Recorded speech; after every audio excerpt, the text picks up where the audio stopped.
Muy buenas noches a todos. Bienvenidos a esta actividad académica de actualización del COVID-19 en obstetricia y en pediatría, en el marco del consenso para atención y diagnóstico de la infección por SARS-CoV-2 en establecimientos de atención en salud. Esta es una iniciativa de la Asociación Colombiana de Infectología y el DIETS, que ha contado con una gran acogida de las sociedades científicas. El consenso han participado 218 especialistas y médicos y profesionales de la salud de diferentes áreas y cuenta con el aval de 79 instituciones entre sociedades científicas y instituciones de salud y universidades. Y nuestra intención es ir actualizando y revisando la mejor evidencia disponible para ir resolviendo, basado en la mejor evidencia disponible en cada momento, las preguntas que nos surgen a raíz de la pandemia de COVID-19 que ya llevamos 4 meses pues, en nuestro país viviendo. Entonces, hoy tengo el placer de moderar esta reunión con el tema de ginecología y obstetricia y pediatría.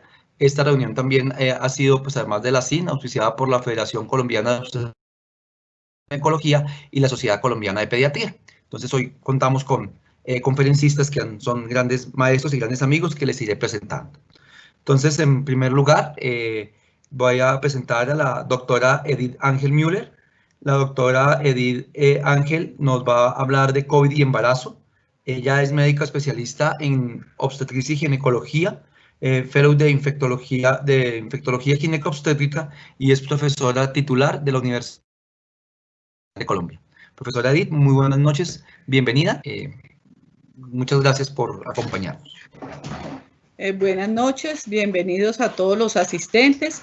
La idea al día de hoy entonces es hacer una actualización de lo que hemos trabajado en las guías de consenso de la Asociación Colombiana de Ginecología, de Infectología, en asociación con la Federación Colombiana de Ginecología y con varias asociaciones que han participado en este gran consenso que ha sido basado en evidencia y también en concepto de expertos.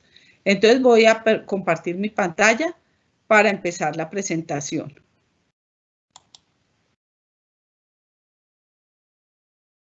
¿Ahí se está viendo la pantalla? Sí, señora. Bueno, muy bien. Entonces, vamos a empezar esta presentación de coronavirus y embarazo. Entonces, yo les voy a hablar un poquito de lo que es el embarazo.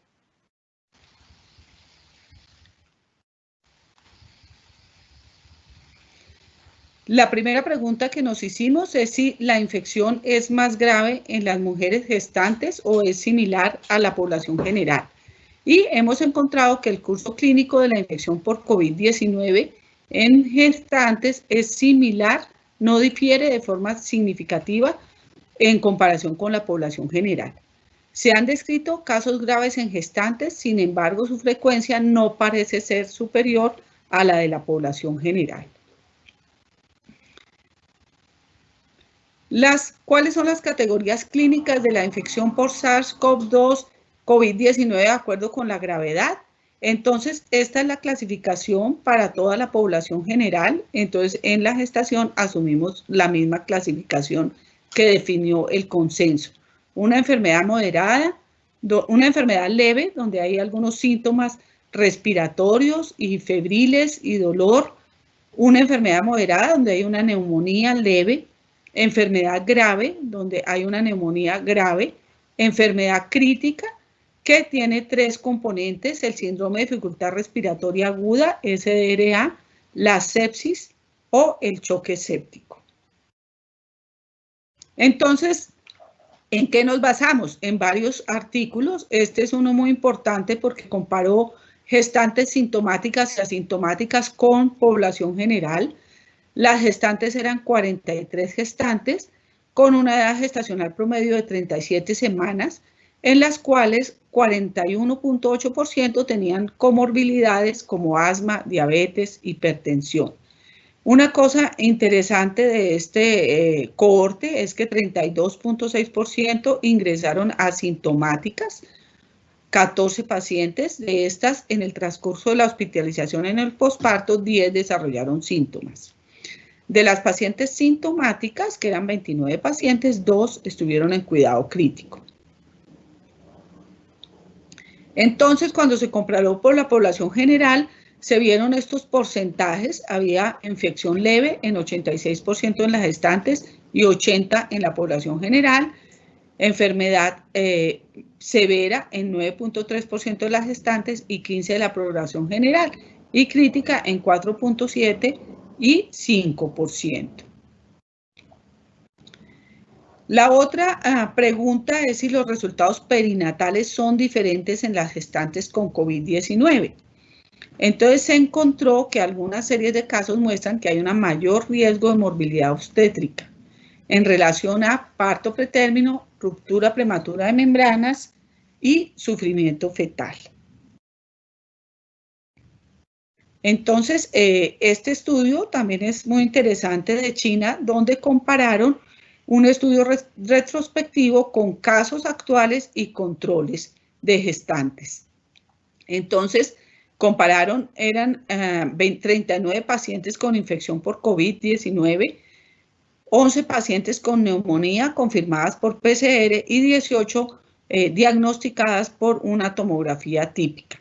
Los controles fueron 121 pacientes sin infección del mismo periodo y 121 pacientes del año anterior. Aquí vemos una placa de tórax típica. Se ve cómo progresa desde una infección inicial y a los 7 días cómo avanza la infección. Y vemos dentro de los resultados perinatales, uno muy importante son los nacimientos pretérmino. Vemos que las pacientes con infección por SARS-CoV-2, COVID-19, tienen 23 y 21% de nacimientos pretérmino, comparado con 5.8% en el grupo control del 2020 y 5% en el grupo control del 2019. Y otras cosas que compararon son, por ejemplo, que la tasa de cesáreas fue mayor en los casos confirmados o sospechados. Esta cohorte de China nos da 87 y 88% de cesárea, comparado con 47 y 36 en los controles.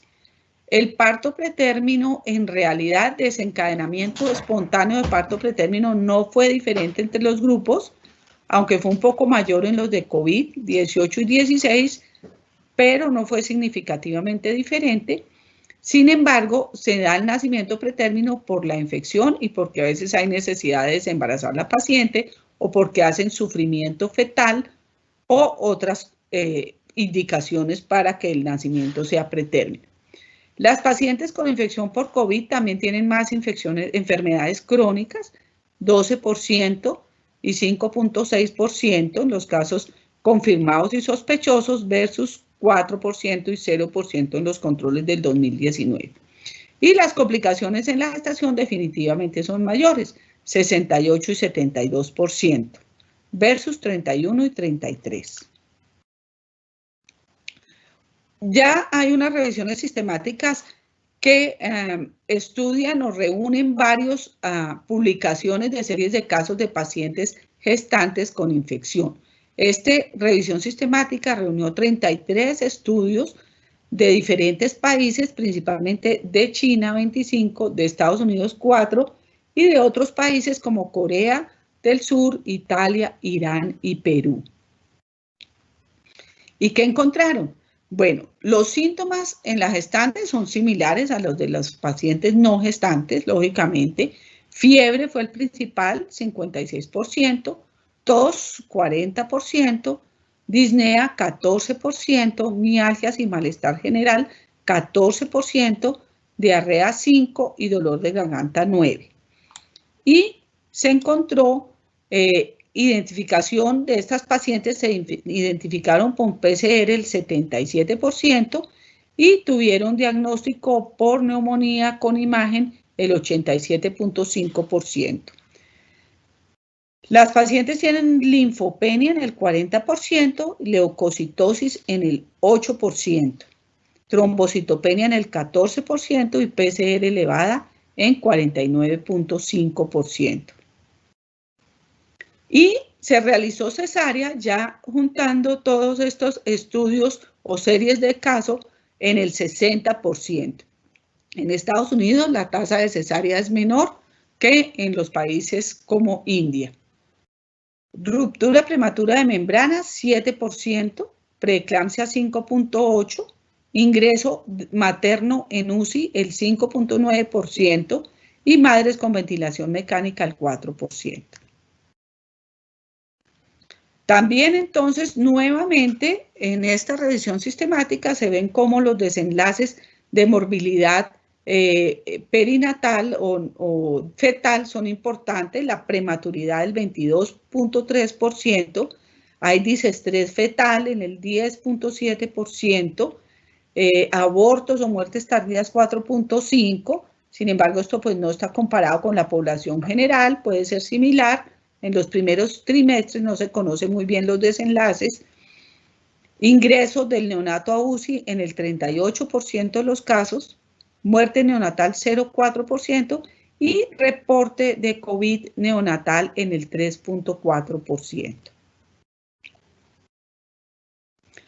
Y una publicación que llama la atención es esta reciente de Brasil, donde tienen una gran cantidad de muertes maternas. De 978 gestantes con COVID-19, encuentran 124 muertes maternas, el 12.7%. Ellos reconocen que de las pacientes que murieron, 22.6 no fueron admitidas en UCI y solo 64% tuvieron ventilación más invasiva. También reconocen el riesgo socioeconómico de la población, que muchas gestantes no asisten a control prenatal y tienen unas condiciones socioeconómicas pobres. Entonces, en el consenso nos preguntamos, según todos esos riesgos que tiene la gestante y el feto, ¿cómo se realiza la vigilancia del bienestar fetal de la gestante con sospecha o infección? Entonces, se recomienda en la gestante con infección por SARS-CoV-2 durante el primer trimestre realizar ultrasonido obstétrico para confirmar viabilidad fetal y tamizaje pues de otras cosas, aneuploidías y efectos estructurales como se hace normalmente. Y se recomienda que si han tenido la infección durante la primera mitad del embarazo, hay que hacer ultrasonido obstétrico para evaluar biometría y anatomía fetales, localización placentaria, volumen de líquido amniótico, la ecografía de las 18 a 24 semanas de gestación y seguimiento del crecimiento fetal por ecografía. Se recomienda también en el tercer trimestre realizar una vigilancia fetal importante con ultrasonido obstétrico durante la hospitalización, vigilar el bienestar con monitorización electrónica diaria, si la paciente tiene más de 28 semanas de gestación, y dependiendo de las condiciones clínicas, evaluar otras indicaciones adicionales, de pruebas adicionales como perfil biofísico o Doppler de circulación fetoplacentaria. También se recomienda realizar monitorización electrónica fetal continua en presencia de contracciones uterinas para vigilancia de trabajo de parto pretérmino. La otra pregunta es si se debe realizar la colocación de corticoide antenatal en gestantes con infección. Entonces, sí se recomienda el uso de corticoides, dado todos los beneficios que tienen los corticoides para disminuir complicaciones neonatales en gestaciones entre 24 y 34 semanas. No solo maduración pulmonar, sino disminución de y para el uso entre las semanas 34 y 36, la decisión pues debe tomarse de forma interdisciplinaria, ya que pues la evidencia no es tan fuerte como para las 24 a 34 semanas. La otra duda es cuáles son las estrategias de manejo farmacológico y no farmacológico de la gestante con infección por COVID-19. Entonces, el manejo general y de medidas de soporte de la gestante son similares a los de la población general. Entonces, en la población general, las últimas recomendaciones del consenso dicen que la hidroxicloroquina y la cloroquina no ofrece beneficio en el tratamiento de la infección y de hecho podría incrementar la mortalidad, además de los efectos proarrítmicos, por lo que se retiró la recomendación para su uso. Solo se debe hacer en experimentos clínicos. El lopinavir-ritonavir, la evidencia tampoco permite emitir un concepto a favor o en contra del uso de este fármaco como monoterapia. Entonces, solo para experimentos clínicos. Y se recomienda no usar acitromicina como antiviral, sola o en combinación en pacientes con SARS-CoV-2, COVID-19.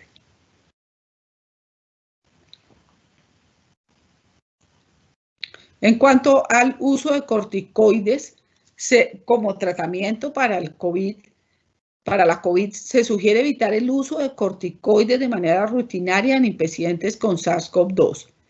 Se recomienda dexametasona en pacientes con requerimiento de oxígeno o ventilación mecánica, preferiblemente con más de 7 días de inicio de síntomas. Y en pacientes que reciben esteroides es deseable el uso de ivermectina para profilaxis de infección por Strongyloides estercolaris. En cuanto al uso de tocilizumab, se sugiere su uso en pacientes que no responden a esteroides o tienen contraindicación para el uso de esteroides y deben cumplir unos criterios que son unos criterios muy específicos de severidad que están especificados en el consenso. Se sugiere que el uso de remdesivir como antiviral se considere solo en escenarios de experimentos clínicos controlados. Este es un inhibidor de la ARN polimerasa y no hay estudios en gestantes, además. ¿Cuáles son las estrategias de soporte ventilatorio y de oxigenación? Entonces, se recomienda en las embarazadas con SDRA mantener una presión arterial de CO2 entre 24 y 28 milímetros de mercurio y una PaO2 mayor de 70 milímetros de mercurio, ya que sabemos que la hipoxemia y la hipocapnia persistente pues son perjudiciales y pueden reducir la perfusión placentaria e inducir la redistribución de flujo sanguíneo del cerebro fetal. Se sugiere un manejo interdisciplinario en pacientes con SDRA, intensivista, obstetra o perinatólogo. Y se recomienda que las indicaciones y modos de ventilación mecánica sean similares a los de la población general. Se recomienda la ventilación en prono en pacientes embarazadas con SDRA o con PaO2, FiO2 menor de 150 milímetros de mercurio. O sea, estas pacientes se pueden ventilar en prono teniendo en cuenta los apoyos suficientes para evitar la presión sobre el útero grávido. Se recomiendan fármacos de uso clínico para la sedación y analgesia que tengan evidencia en obstetricia, como la dexmedetomidina y opiáceos, especialmente el remifentanino. Se recomienda que la decisión de desembarazar sea por causa obstétrica y no por el SDRA. Entonces, definitivamente no se recomienda desembarazar por SDRA. Y finalmente, en cuanto a la transmisión, vimos que había un 3.4% de casos de COVID neonatal. La mayoría parecen ser adquiridos en el parto o en el posparto, pero hay una publicación que les quiero presentar de una transmisión vertical. Entonces, esta era una gestante de 23 años con 35 semanas de gestación que tenía PCR positivo para SARS-CoV-2. A los 3 días después del ingreso, su monitoría fetal fue categoría 3, por lo que realizaron cesárea con membranas íntegras. Un recién nacido masculino, 2.540 gramos, Apgar 4 y 2, y se reanimó y se intubó durante 6 horas. El PCR, RT-PCR de líquido amniótico y placenta fueron positivos y la placenta mostraba villitis, inflamación importante. El recién nacido, el RT-PCR fue positivo de nasofaringe y lavado broncoalveolar en el recién nacido. Y posteriormente al segundo día, el niño presenta irritabilidad, hipertonía y rigidez con un líquido cefalorraquídeo con 300 leucocitos por milímetro cúbico y falta de apetito. Este cuadro clínico mejoró al 5.º día. La resonancia de los 11 días mostró lesiones hiperintensas, gliosis en materia blanca, periventricular, frontal y parietal. Entonces, al tener una PCR en líquido amniótico y placenta, una villitis y una PCR en nasofaringe y lavado broncoalveolar del recién nacido, habiendo tenido parto por cesárea con membranas íntegras, pues hace sospechar fuertemente una transmisión transplacentaria. Entonces, pues esto era lo que les quería comentar acerca del embarazo y la COVID-19. Gracias, cuídense mucho y cuidemos a nuestras maternas.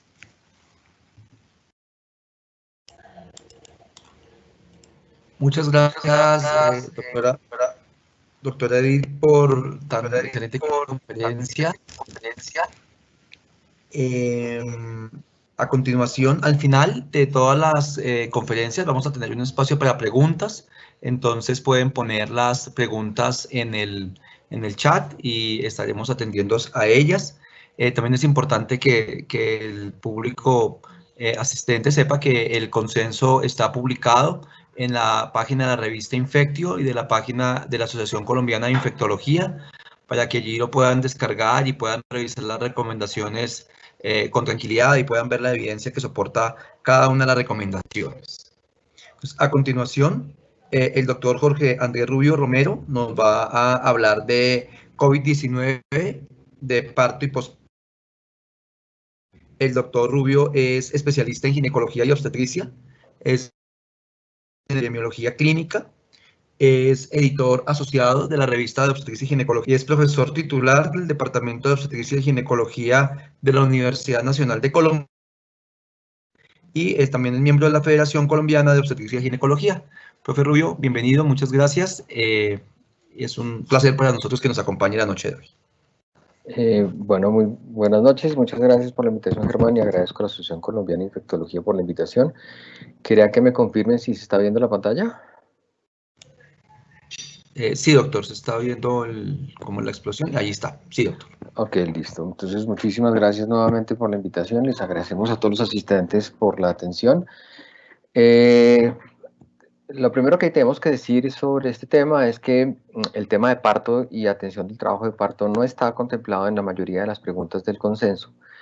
Y por ese motivo hice un código de la presentación para ir orientando qué recomendaciones están dentro del consenso y cuáles han sido fruto de la revisión y que han sido discutidas al interior de la Federación Colombiana de Obstetricia, pero que, como les digo, no hacen parte del consenso, pero forman parte de la revisión de la literatura. Dicho esta salvedad para que estemos pendientes de los fondos y de la diapositiva, pues declaro que no tengo ningún conflicto de interés para esta conferencia. Empiezo mostrándoles toda la evidencia que hemos tenido que sufrir, y lo digo sufrir porque ha sido realmente abundante en estos 4 meses, donde hemos tenido miles de consensos, miles de publicaciones, miles de reportes de casos que han salido semana tras semana y que lamentablemente se pueden resumir como grandes series de casos que hacen que todas las sociedades científicas, todos los grupos de trabajo de investigación, incluyendo el consenso, incluyendo los lineamientos del ministerio, incluyendo consensos que salieron muy temprano en el tiempo de la aparición de la pandemia, están basadas básicamente en opinión de expertos y en series de casos. Por lo tanto, todas las evidencias probablemente sean débiles, hay muy poca evidencia fuerte, y todo lo que diga hoy probablemente pueda ser rebatido mañana. Y por ese motivo también debemos ser claros y enfáticos que en la medida que vayamos avanzando tendremos probablemente que ir ajustando, como ha sucedido, todas las recomendaciones y los conceptos. Lo primero que hay que tener en la cabeza es que cuando una paciente se aproxima al parto o está ante una emergencia obstétrica, todas las guías recomiendan que se haga ojalá una tamización telefónica que para nuestro país es poco frecuente, excepto para algunos tipos de aseguramiento, y donde digamos que la mayoría de pacientes van a llegar directamente al triage en nuestras instituciones. Pero ese triage debería hacerse telefónicamente para orientar y saber si a la paciente se le puede diferir la consulta o si es necesario que asista a urgencias. Este triage está abordando los síntomas que ya la doctora Edith nos ha comentado, básicamente para identificar aquellas que puedan esperar o aquellas no, y si es necesario, se le pide a las pacientes que asistan, ojalá por medios particulares, a la institución. Allí nuevamente se hace una tamización donde es importante preguntarle entonces por la presencia de síntomas respiratorios, fiebre o los que ya hemos identificado, e identificar la severidad de los síntomas respiratorios de manera que podamos tener claro si es una paciente con síntomas respiratorios severos que obligatoriamente va a tener que ser valorada y atendida, o si presenta en nuestro caso una urgencia obstétrica tipo ruptura de membranas, tipo inicio de trabajo de parto, tipo hipertonía, tipo hipertensión arterial, que hacen obligatorio que independientemente de la presencia de síntomas o no, tengamos que valorarla. Ante la sospecha debemos entonces, como está plasmado en los lineamientos, tener una ruta diferencial que nos va a permitir tener un acceso diferente, aislado de los demás pacientes y donde el personal va a estar preparado para el manejo, no solo desde el punto de vista respiratorio, sino la atención de la urgencia obstétrica. Si el caso no es de urgencia, podría diferirse, por supuesto, teniendo en cuenta la edad gestacional y el motivo de consulta. En ese sentido, el consenso recomienda que se haga una tamización con encuestas de riesgo y no se emite una recomendación puntual sobre hacer pruebas diagnósticas en gestantes asintomáticas en trabajo de parto. Esta es la última recomendación y básicamente explicaremos por qué se da, pero tengamos en cuenta que cuando se ha hecho tamización ante parto a todas las gestantes, en la medida que ha salido evidencia, hemos encontrado, a manera de resumen, que la incidencia de gestantes con COVID puede ir entre el 10 y hasta el 20%, de las cuales entre 2/3 y casi el 90% pueden ser asintomáticas. Y esta es una de las mayores preocupaciones que tenemos como prestadores.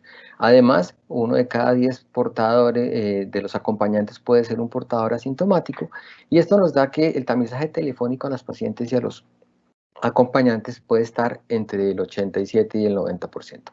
Quiere decir esto que el tamizaje nos deja escapar 1 de cada 10 pacientes o acompañantes que van a estar positivos. Y podemos estar tranquilos relativamente en que si la mujer es COVID positiva, es probable que su compañero lo sea, y que si la mujer es COVID negativa, la mayor probabilidad es que el acompañante también lo sea. Solamente se encontró un 3% de acompañantes positivos con mujer COVID negativa. ¿Qué quiere decir lo anterior? Que estamos, sobre todo en los estudios presentados a mano izquierda, que he puesto básicamente siempre el título para que lo tengan de referencia, se den cuenta que en áreas de alta exposición como fue Nueva York, y que podría ser nuestro caso en este momento, y teniendo un entorno donde además nuestras pruebas se están demorando entre 15 días y 10 días a la mayoría de sitios, las pruebas no van a ser de utilidad y por lo tanto esta zona de alta exposición requiere que todas las personas que estemos en el frente atendiendo gestantes con o sin sintomatología debemos usar todas las medidas de protección y darle esas medidas de protección a la mujer, al acompañante si es el caso, y por supuesto proteger al neonato. Ya la doctora nos ha presentado entonces el caso donde además estamos encontrando ya presencia de virus en secreciones vaginales, en placenta, líquido amniótico y sangre. Esto, desde el punto de vista clínico, para los neonatos y para el resultado perinatal, sigue siendo desconocido. Pero para nosotros como prestadores tiene un significado claro, y es que tenemos que seguir las recomendaciones porque no sabemos si ese líquido vaginal nos va a infectar a nosotros en el parto o en la cesárea. Y por lo tanto es importantísimo que, tal cual fue adoptado por el Ministerio el día de hace 2 días, todas las gestantes deben usar mascarilla desde el ingreso y durante toda su hospitalización. Debemos seguir usando todas las medidas de protección que arrancan por el lavado de manos como la principal medida para evitar que nos infectemos, y también ya la adaptación para sala de partos y partos, y en este caso cualquier lugar donde se generen aerosoles, de todos los elementos de protección que ya han sido hablados y que tienen que ver con la careta, el visor, el N95, la bata antifluidos, el uniforme y el gorro, que este sería opcional. Y es muy importante entonces que sigamos haciendo simulacros si no lo estamos haciendo y sigamos haciendo el esfuerzo de capacitar y reentrenar de manera permanente a nuestro personal, nuestros auxiliares, jefes, médicos, en la forma correcta de ponernos el equipo de protección y en la forma correcta de retirarlo. Y sobre todo hacer los simulacros y trabajar en equipos, de manera que mi compañero observe cómo me estoy poniendo el vestido y sobre todo cómo me lo estoy retirando, para que nos identifiquemos y nos cuidemos entre nosotros, para que si estamos haciendo algo equivocado o estamos incurriendo en una conducta de riesgo que nos pueda autoinocular el virus, nos cuidemos mutuamente. Y esto es un proceso de reentrenamiento. En la medida que pasa el tiempo nos sentimos a veces más confiados y podemos incrementar el riesgo de error, y esa es la forma donde más vulnerables somos. Una vez retomamos entonces que nuestra paciente llega al servicio, tiene criterios de valoración y hay que definir si se hospitaliza, los lineamientos del ministerio y los lineamientos del consenso hablan que tenemos que hospitalizar a los pacientes que tengan enfermedad crítica o severa, identificado por la presencia de choque séptico o de sepsis, y desde el punto de vista obstétrico para nosotros es muy importante que valoremos la saturación. Cualquier mujer embarazada con saturación por debajo del 95% debe ser hospitalizada por la sospecha por el riesgo que tiene de un deterioro respiratorio rápido. Cualquier comorbilidad asociada al embarazo, por supuesto una indicación obstétrica, y muy importante, pensemos que estamos en un entorno donde hay población vulnerable, que es la más susceptible a tener complicaciones. Estamos en un entorno de población migrante no asegurada, pobre no asegurada, donde esta población que es difícil de seguir también deberíamos considerarla como población que debe ser hospitalizada, al igual que aquellas que no tengan acompañante o que tengan dificultades para su autocuidado. Una vez hemos definido que la paciente se hospitaliza, ¿a dónde la deberíamos tener hospitalizada? Lo ideal, sin duda, es una sala de aislamiento con presión negativa. Sin embargo, sabemos que el país tiene muy pocas de estas salas, que cuando uno mira los reps, se asusta cuando ve que no existen estas salas, y tendríamos entonces que definir en cada una de nuestras instituciones esa sala de cirugía o de aislamiento donde vamos a hospitalizar a nuestra gestante y le vamos a hacer todo el seguimiento del trabajo de parto y de la atención del parto. Si no tenemos estas salas de cirugía aisladas porque nuestras condiciones de infraestructura no lo permiten, pues tendríamos que trabajar en nuestras salas de parto tradicionales o regulares y en ellas definir un área donde vamos a poder aislar a nuestra paciente. Es muy importante que recordemos que las salas de aislamiento tienen unos recambios de 6 a 12 y tienen filtros, y como esa no es lo habitual para nuestras salas, y normalmente tenemos son salas con aires acondicionados, tenemos que, uno, apagar el aire acondicionado para evitar la circulación y la presión positiva que ejerce el aire acondicionado, y dos, favorecer la ventilación natural.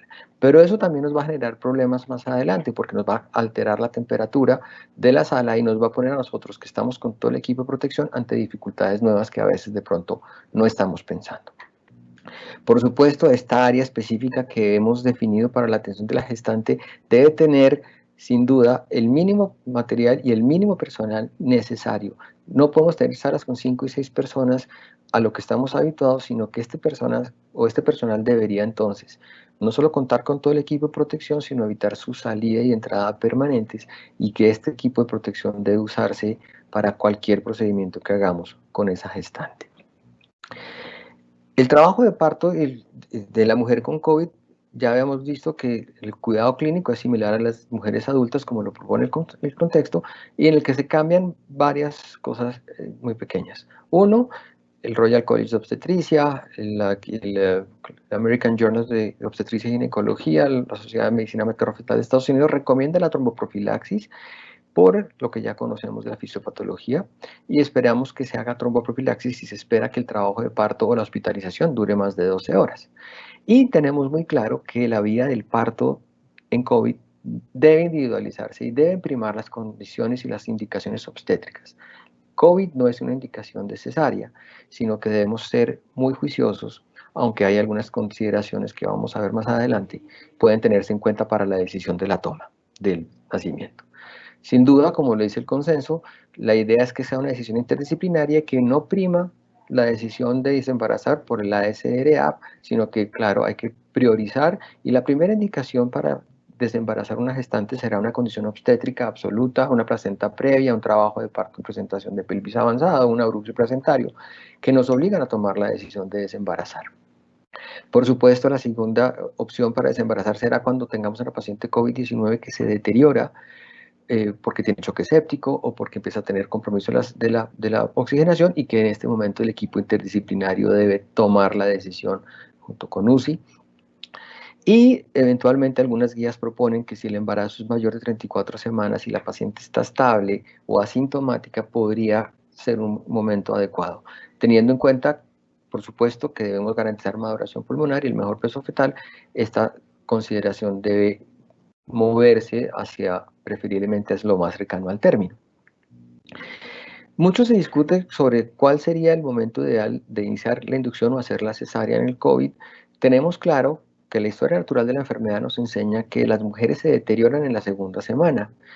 Por lo tanto, hay una discusión si se operan antes de que se presente ese deterioro clínico o se les hace la inducción, porque vemos en la gráfica tercera como si nos dejamos coger entre el 9º y el día 14, se puede prolongar la hospitalización y se puede prolongar el deterioro clínico. En esto no hay, por lo tanto, un criterio claro, pero sí debe pensar y debe primar que no nos dejemos coger por el día, por la segunda semana.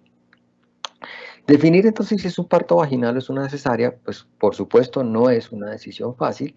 Si vamos a optar por una inducción, debemos tener en cuenta que la inducción debe ser rápida, debe ser efectiva, debe ser segura, porque en la medida que ahorremos tiempo, podemos disminuir la exposición del personal, disminuir el consumo de recursos y, por supuesto, acortar la estancia por un parto vaginal que tiene mucha menos movilidad que una parto por cesárea. Sin embargo, los métodos que usemos para inducir deben ser seguros, deben bajar las tasas cesáreas y deben garantizarnos y permitirnos una adecuada vigilancia del bienestar fetal. Si el trabajo de parto se desarrolla espontáneamente o bien por inducción, hay algunos cambios en la vigilancia que hacemos tradicionalmente y se recomienda que cada hora se vigile la frecuencia cardíaca fetal, fetal cada 30 minutos, la frecuencia cardíaca cada hora y sobre todo la presión arterial y la saturación se deben medir cada hora. Es muy importante que tengamos en cuenta que la mujer va a estar aislada, va a estar asustada, va a estar mucho más nerviosa que lo que está habitualmente, porque va a enfrentarse a una serie de personas que van a estar temerosas, alejadas y además vestidas con unos trajes de protección que intimidan a cualquier persona, y más en este momento de vulnerabilidad de la mujer. Es importante que todo el tiempo se tenga la pulsoximetría y se esté alerta a los cambios de la saturación, dado que son mujeres jóvenes que pueden tolerar cambios y descompensarse muy rápidamente, a pesar de que las veamos muy bien. Y de acuerdo con los estudios de Gattinoni, deberíamos estar muy alertas y muy compenetrados con el manejo de la vía respiratoria por parte de UCI, dado que, como les decía, estas pacientes pueden hacer una fatiga pulmonar muy rápida, un deterioro ventilatorio muy súbito, y es importante entonces que tengamos un umbral bajo para intubación y no esperar que tengamos 30 de frecuencia respiratoria o un trastorno severo de la oxigenación para pensar en que podríamos intubar a esta paciente. Por supuesto, si la mujer está respirando espontáneamente, ventila espontáneamente, puede permitírsele la ingesta de líquidos y se debe evitar la sobrehidratación, se debe mantener un balance neutro durante la inducción o durante el trabajo de parto, y por supuesto está contraindicado el uso de enemas en aquellos sitios donde todavía se usen por el riesgo que tiene el aumento de la transmisión, dado que se ha encontrado el virus en materia fecal. Un elemento que ha sido común en todas las revisiones y en todas las recomendaciones es la monitoría fetal electrónica continua, donde esté disponible, y sobre todo en la paciente COVID-19, porque ya hemos visto cómo una de las consecuencias de la infección es el deterioro súbito y la cesárea por estado fetal insatisfactorio y el compromiso rápido también de la oxigenación fetal. Por lo tanto, sí se recomienda que esta paciente tenga su monitor de manera exclusiva. Y podemos hacer algún tipo de intervenciones que también le mejoren la ventilación y que favorezcan que el parto se acorte, como permitir a la mujer estar en posiciones verticales que van a mejorar su ventilación y le van a acelerar el trabajo de parto. Por supuesto, y es muy importante que las pacientes reciban analgesia temprana, no solo como un derecho de todas las mujeres colombianas para que se les alivie el dolor, sino que sabemos que en la medida que la mujer tenga menos dolor, a pesar de que tenga su mascarilla, va a hacer menos ejercicios respiratorios, va a gritar menos, va a pujar menos, va a hacer respiraciones más pausadas y tranquilas, que disminuyen la generación de aerosoles y también van a disminuir el riesgo de infección para nosotros como personal de salud.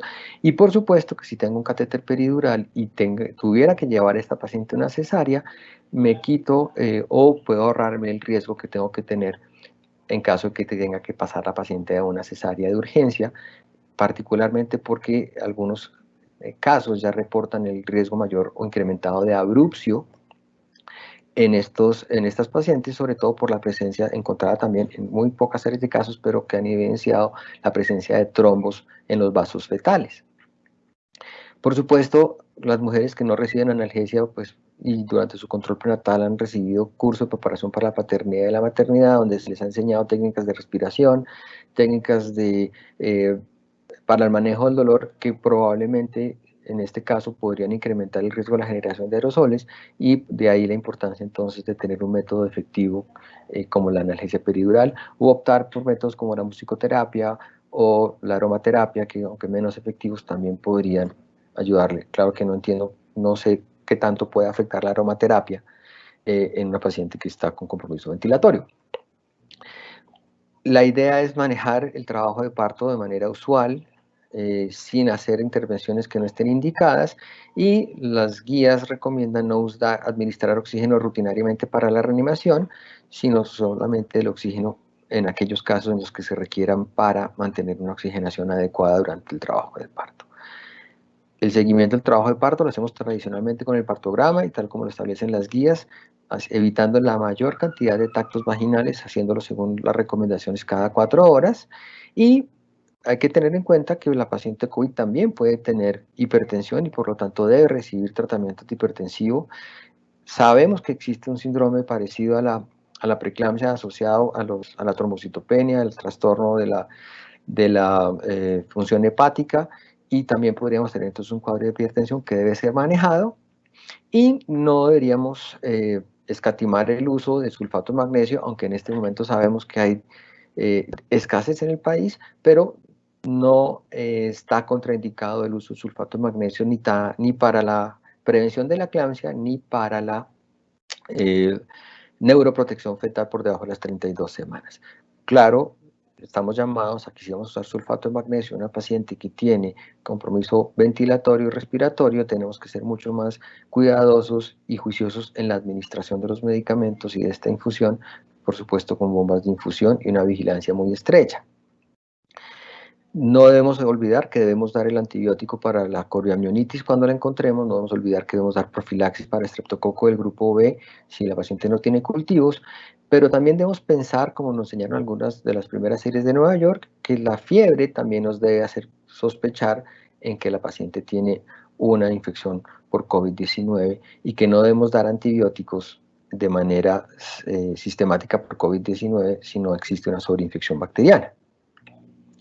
Y aquí vienen los problemas más difíciles de resolver en la medida en que todas las guías del mundo y las guías del país recomiendan, igual que la 3280, el acompañamiento durante el parto, porque sabemos que el distanciamiento, el aislamiento genera depresión, aumenta la depresión postparto, mientras que si la paciente está acompañada, se puede acortar la duración del trabajo de parto, se reduce el dolor, se mejora la satisfacción de la gestante respecto a su experiencia de parto. Y por eso encontramos dos posturas encontradas en la literatura. Hay consensos y hay grupos que apoyan el acompañamiento, por supuesto, con limitaciones a que la persona no tenga comorbilidades, que esté completamente asintomático, que esta persona se va a quedar adentro con la gestante todo el tiempo y no va a poder entrar y salir, va a usar su mascarilla, sus elementos de protección y va a firmar un consentimiento informado de acompañamiento. Con la postura de, por supuesto, evitar en cualquier caso, si la paciente es sintomática, el El acompañamiento, si el compañero está sintomático, pues debe mandarse a la casa y autoaislamiento por 14 días. Si el parto es por cesárea, o por supuesto una realidad que nos toca a todos, es que si nuestros servicios no tienen áreas de aislamiento, están congestionados, no tienen áreas particulares, pues seguramente en estos entornos no podrá haber un acompañamiento adecuado. La solución para esto son seguramente videollamadas.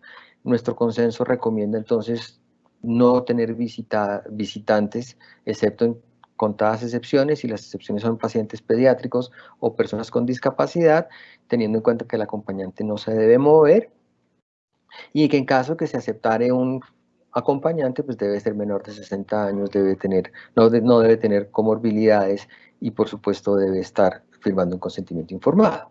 En el caso que se llegara a aceptar un acompañante, el consenso incluye que para salas de partos, en el caso que se acepte la presencia del acompañante, debería tener entonces las medidas de protección estándar con mascarilla quirúrgico, bata, antifluidos y el uso de guantes permanentes en caso de que se pudiera o se aceptara.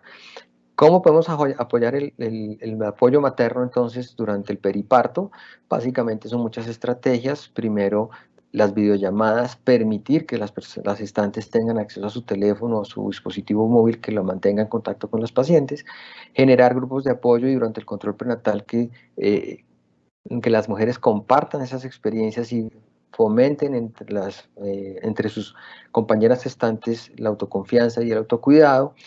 Promover en el control prenatal el uso y las fuentes adecuadas de información. Ha bajado mucho, pero sigue habiendo mucho ruido, mucha falsa información, muchas fake news, muchos mitos que asustan a las gestantes y que llegan y les incrementan el temor. Por supuesto, enseñar a hacer mindfulness y, ¿por qué no?, fomentar la teleconsulta y hacer tours virtuales, de manera que la gestante sepa a qué se va a enfrentar en caso de que tenga la infección, en caso de que no la tenga, que conozca la puerta de entrada, que conozca la sala de partos, que conozca dónde va a estar, para que llegue más tranquila y no se aleje y nos llegue tardíamente, como puede estar ocurriendo en algunos lugares. Ya durante el expulsivo, vigilancia de la frecuencia cardíaca fetal. Dos guías del mundo están diciendo que debemos acortar el expulsivo y permitir el empuje espontáneo para evitar los desgarros, acortar el expulsivo con espátulas y, por supuesto, evitar la episo, ya que estas dos actividades van a bajar la producción de aerosoles, van a disminuir el riesgo de hemorragia en un entorno como el actual, donde también hemos tenido disminución en la cantidad de sangre en los bancos de sangre y donde tenemos escasez de este elemento. Las cesáreas, como lo mostró la doctora Edith, los reportes varían. Al principio en China, 95, 94%, Estados Unidos tiene tasas entre el 47 y el 60%, lo que nos evidencia que hay dos posturas en el mundo. Una, que es la promovida básicamente al principio de la pandemia, donde se flexibilizan las indicaciones de cesárea, básicamente promoviendo que la estancia sea corte, que las pacientes no estén en la sala de partos mucho tiempo, que esto va a disminuir el riesgo de infección cruzada, va a disminuir entonces el esfuerzo materno y el deterioro clínico por el esfuerzo del expulsivo, y porque es mejor hacer una cesárea programada que una cesárea de urgencia, mientras que en los Estados Unidos se sigue promoviendo por un manejo racional del trabajo de parto y bajando la tasa de cesáreas sin que esto se afecte tanto por el COVID. Si llegáramos a tener que hacer una cesárea, es importante tener que esto es un trabajo de todos. Nos hemos metido en una sala, nos hemos encerrado, tenemos que estar en plena comunicación con las personas que están afuera, y sin duda tenemos que trabajar articulados: anestesia, cuidado intensivo, terapia respiratoria, laboratorio, y por lo tanto necesitamos que la cesárea nos dé el tiempo a todos para, 1, vestirnos, 2, prepararnos, 3, llamar al obstetra de mayor experiencia. Esta es importante porque tenemos que además tomar unas muestras, tomar las muestras de líquido amniótico, tomar las muestras del neonato y hacer una cesárea muy cuidadosa, muy bien hecha, donde evitemos al máximo el riesgo de sangrado, el riesgo de sobreinfección, y si se fuera ideal, pues programarlas al final del turno si no tenemos más salas donde hacer los procedimientos. Y tenemos que estar preparados para esto. Esto es una cosa que solo se aprende cuando se vive, y esta foto que me la mandó la doctora María Fernanda Escobar de la Fundación Valle de Lili muestra que esto es lo que uno siente y lo que uno ve en una cesárea cuando está supuesto, con todo el equipo de protección personal, y hay que estar preparado para eso, porque nos va a pasar y porque es una cesárea que va a tomar mucho más tiempo. Respecto al manejo activo del alumbramiento, entonces se deben utilizar combinaciones de oxitocina y metilherbonobina, que de acuerdo con la evidencia son las que más previenen y disminuyen el sangrado intraparto, y se promueve el uso entonces de ácido tranexámico antes del nacimiento y durante la cesárea para disminuir la cantidad de sangrado. Todo esto en miras de bajar el riesgo de hemorragia para evitar un desabastecimiento, para evitar un código rojo en un entorno actual de desabastecimiento de productos sanguíneos. Ya específicamente con respecto al neonato, entonces el pinzamiento se debe hacer de manera habitual, no se recomienda un pinzamiento temprano o un tardío, básicamente mantenemos las indicaciones del pinzamiento del recién nacido, y también conocemos claramente los beneficios del contacto a piel para el neonato, para su adaptación, para el estrés y para la depresión postparto. La OMS promueve que se haga contacto a piel, y el consenso dice básicamente que si la madre es asintomática y el recién nacido es asintomático, podemos individualizar el contacto piel a piel, mandar el niño con la mamá y por supuesto hacer educación en aislamiento de contacto y gotas, enseñar a la mamá a usar su mascarilla, su lavado de manos y mantener la cuna separada a 2 metros. Ya si el recién nacido es sospechoso o la madre es sintomática, la idea es hospitalizar al niño en aislamiento, y esto pues es tema más de neonatología. Sin duda no debemos suspender la lactancia materna. La leche materna es el mejor alimento para el niño. Podemos utilizar la técnica de vaso y cuchara, siempre garantizando que, independientemente de que la mujer utilice la técnica de vaso y cuchara o lacte o amamante directamente, se debe garantizar entonces que tenga limpieza de mamas y pezones, lavado de manos y uso de mascarilla permanente. Ya para la salida es importante entonces reconocer que algunas guías promueven la tromboprofilaxis durante el tiempo de estancia únicamente. Si la paciente se recupera, se le puede suspender. Sin embargo, la guía del Royal College de Obstetricia promueve en este momento que, independientemente de que la paciente haya salido post-evento obstétrico, parto vaginal o cesárea, reciba tromboprofilaxis con heparinas de bajo peso molecular durante los siguientes días postparto para evitar el tromboembolismo pulmonar en el puerperio. Igualmente hay que advertirle a las señoras, y lo estamos viviendo, que la estancia debe ser la mínima necesaria. Nuestro lineamiento del ministerio dice mínimo 24 horas.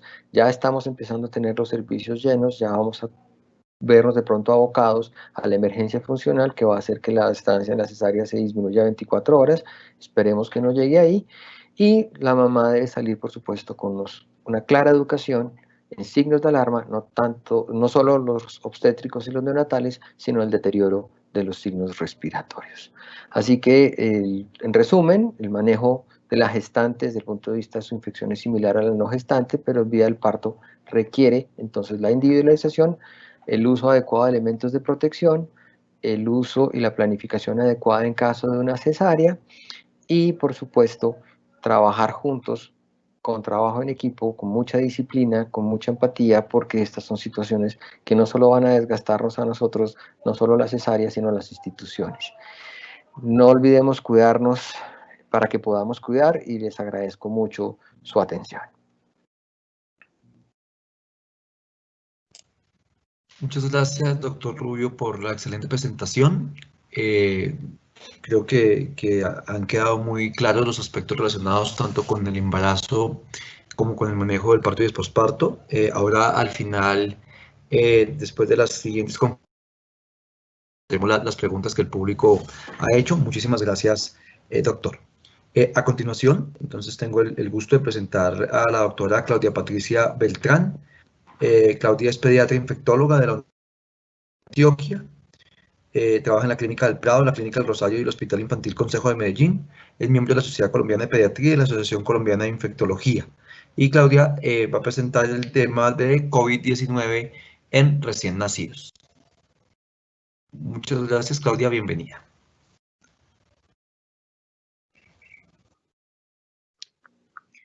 Bueno, buenas noches.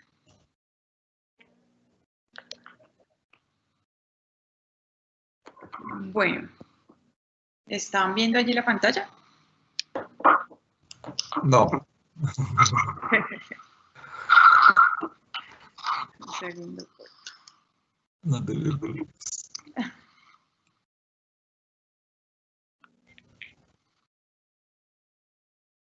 Me avisas, por favor. Sí, claro. ¿Ahora? No vemos la pantalla.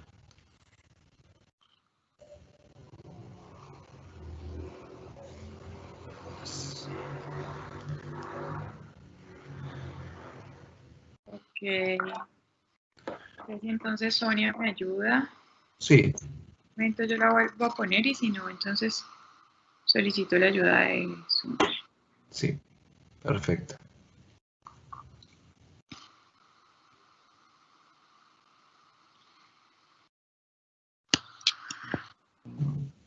Allí me dice.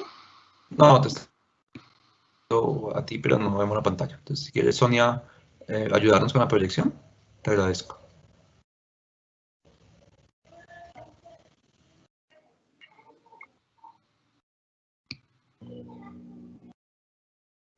Ya la voy a poner. Listo, perfecto, Sonia. Muchas gracias. Recuerden, mientras ponemos la presentación, que pueden poner las preguntas en el chat y estaremos dando respuesta al final de las preguntas. Entonces, ya está la presentación. Claudia.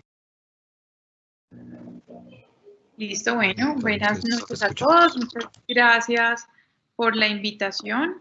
Gracias a los dos expositores previos por tan excelentes conferencias. Y yo les voy a hablar en estos 20 minutos sobre neonatos y COVID. Prácticamente les voy a mostrar el resultado de nuestras conversaciones y nuestros debates en el grupo del consenso.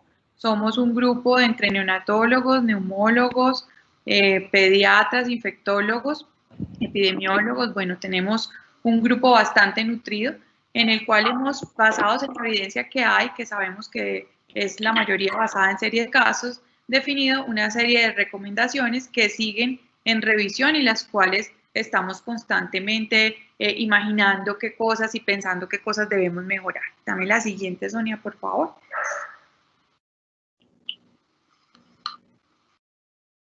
La siguiente, este es el boletín, dame bueno, el anterior, por favor. Como tiene animaciones, va a estar como muy sensible para pasarla, entonces si quieres yo te voy diciendo. Entonces este es el boletín, este boletín es publicado el 8 de julio del 2020, no es un boletín actualizado, probablemente ahora tenemos muchos más casos en neonatos y más casos en gestantes por lo que estamos viviendo y por la situación actual que estamos viviendo. Como ven allí, tenemos casos activos en neonatos, si bien la infección por coronavirus es una infección que es, entre comillas, benigna su comportamiento en niños, sabemos que los neonatos son una población de alto riesgo. Dame la siguiente, Sonia, por favor. Acá en las siguientes 3 gráficas, ¿me puedes dar las 3? Eso, vamos a ver la distribución por edad y vamos a ver que se pueden presentar tanto en el periodo neonatal temprano como en el periodo neonatal tardío. Sí, básicamente, estos niños del periodo neonatal tardío son niños que terminan infectándose luego de estar en la casa, los del periodo neonatal temprano, mucho más tempranamente, probablemente por padres o cuidadores que han estado asintomáticos o con manifestaciones leves de la enfermedad que haya pasado desapercibido. Aunque lastimosamente debemos contar que algunos de estos neonatos también son puestos a riesgo por exposición a situaciones familiares, a cuidadores que van cambiando todo el tiempo, incluso personas que no han guardado el distanciamiento físico. Aquí miramos el estado de los neonatos y aquí la ubicación de los neonatos. Miren que más de la mitad de los neonatos tienen manifestaciones, no tienen manifestaciones clínicas y en realidad algunos están hospitalizados, pero muchos de ellos no son por causa de la infección como tal, sino por otros estados, como por ejemplo el estado de prematuridad. Dame la siguiente, por favor.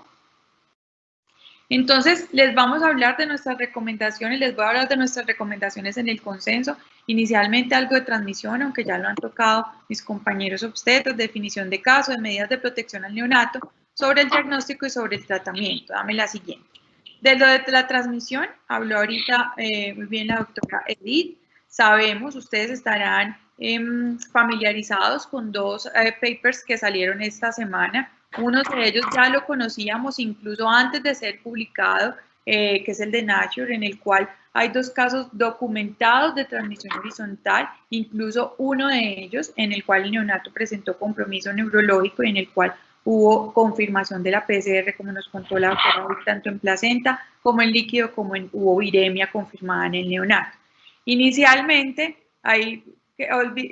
lo que está allí de los planetas, obvienlo, no sé por qué apareció allí, pero inicialmente nosotros, como no había evidencia de transmisión intrauterina de la infección por coronavirus, todas nuestras recomendaciones están basadas principalmente en la transmisión horizontal y siguen basadas en ello, porque si bien puede existir la transmisión intrauterina, estamos evaluando esta evidencia, pareciera existir la transmisión intrauterina con estos casos muy bien documentados, definitivamente la principal forma de transmisión al neonato va a ser la transmisión horizontal. Dame la siguiente, por favor. Este es el otro paper del que les hablaba, la siguiente. La siguiente, por favor. Ahí pues me disculpan la lentitud de la presentación, pero cuando uno no tiene el manejo de las diapositivas es más difícil de pasar. Entonces la primera recomendación es la definición del recién nacido. Entonces el consenso, lo que definimos es que un recién nacido tiene que definirse según un contacto epidemiológico, es decir, todos aquellos que sean hijos de una mamá con sospecha o confirmación de la infección, 14 días previos al parto, teniendo en cuenta la historia natural de la enfermedad de coronavirus y el periodo de incubación, o en los primeros 28 días de vida. O sea, todo neonato que sea contacto de una mamá o un cuidador también en esos 28 primeros días de vida. Pero también tenemos otra definición, que es la definición clínica, y es aquellos neonatos que tengan signos o síntomas sugestivos de infección por coronavirus. Dame la siguiente. Y las manifestaciones clínicas en los recién nacidos no son exclusivas de infección respiratoria. Entonces, la siguiente recomendación que nosotros ejecutamos, dame la siguiente, Sonia, por favor, es cuáles son las manifestaciones clínicas de los neonatos. Aquí les traigo esta tabla, en una revisión que hicieron 2 residentes de pediatría que están actualmente rotando por infectología, de las series de casos que hay de neonatos confirmados con infección por coronavirus, hicieron una búsqueda en la literatura y aquí lo van a ver ustedes. Dame la siguiente. Si ustedes ven, son poquitos, son series de casos, pero miren que no en todos los niños se presentan con fiebre. La siguiente, no en todos los niños se presentan con dificultad respiratoria.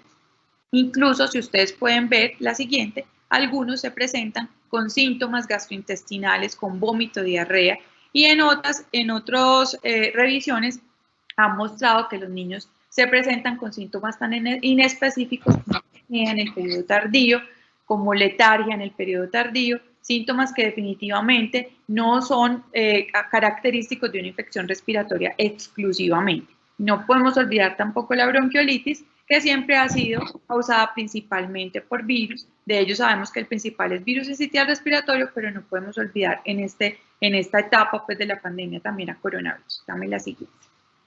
Respecto a esto, entonces, en la clasificación de las manifestaciones clínicas del recién nacido, aquí hay una clasificación acorde con la OMS, en la cual definimos que es leve aquellos que tienen enfermedad e infección no complicada, ¿sí? Básicamente síntomas de infección del tracto respiratorio superior, tos, secreción nasal y estornudos, hallazgos inespecíficos en el examen físico.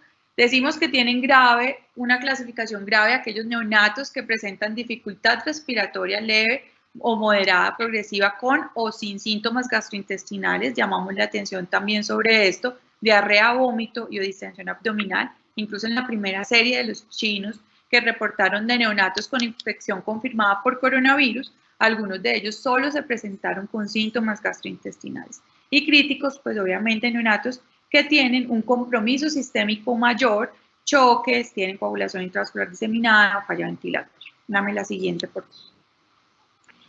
La segunda recomendación, o la tercera recomendación, perdón, que sale en el consenso, es cuáles son las recomendaciones de manejo para la atención neonatal inmediata en sala de partos. Entonces, acá no voy a comenzar con la recomendación, sino que voy a comenzar con el punto de buena práctica. Ya también lo comentó el doctor Rubio y la doctora Edith. toda la atención y las decisiones que nosotros vamos a tomar con el neonato, ¿sí? Deben ser consensuadas con la mamá, con el papá o con el cuidador que esté acá. Se recomienda siempre una consejería previa al nacimiento.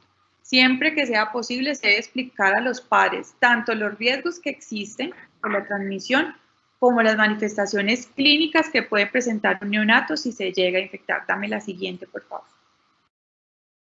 Aquí está los 3 puntos claves de esa atención, de esa consejería.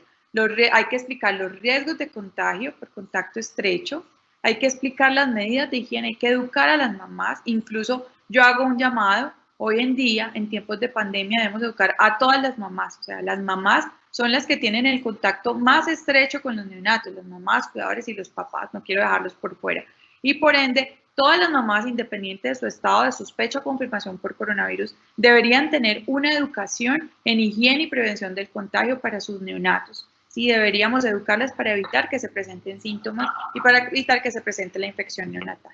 Y debemos explicar los beneficios de las prácticas habituales como el contacto piel a piel, como la lactancia materna al pecho materno y el alojamiento conjunto. La siguiente.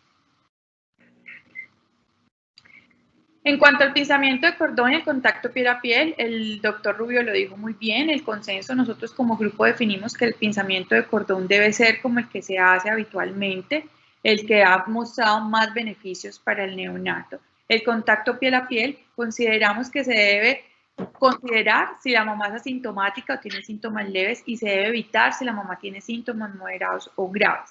En cuanto a la reanimación neonatal, hay que hacer lo que sabemos hacer, lo que saben hacer muy bien los neonatólogos y los pediatras y enfermeras que trabajan en reanimación neonatal, y esa es la reanimación neonatal usual.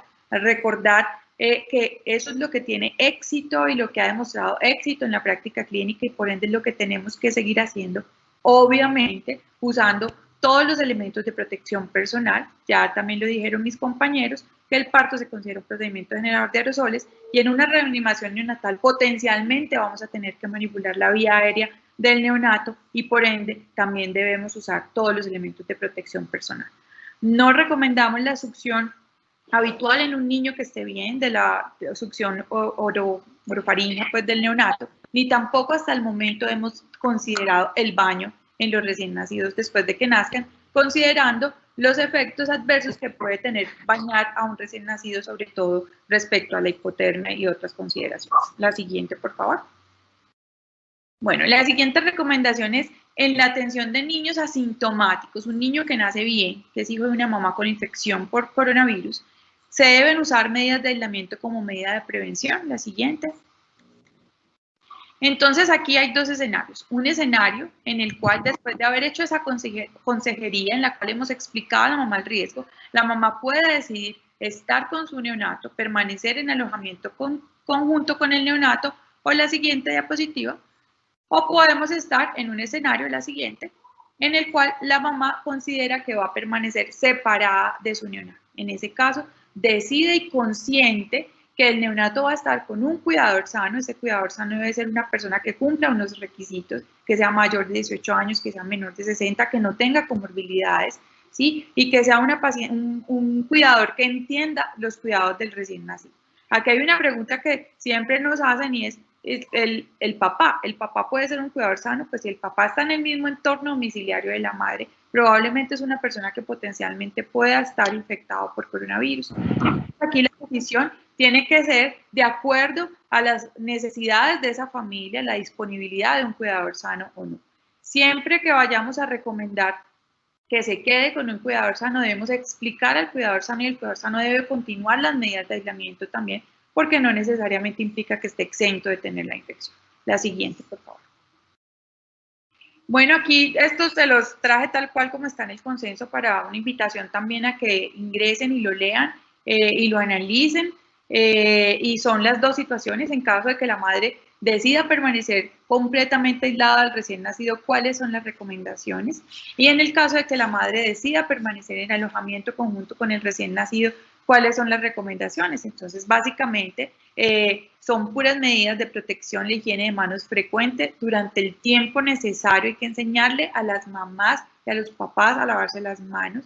especialmente antes de tocar al niño. O sea, el hecho de que la mamá decida estar con el bebé no significa que nos vamos a enseñar esto. Recomendar que siempre esté usando el tapabocas, que siempre que vaya a lactar a su bebé, si decide lactarlo directamente al pecho, limpie el área del pezón antes de amamantar al bebé.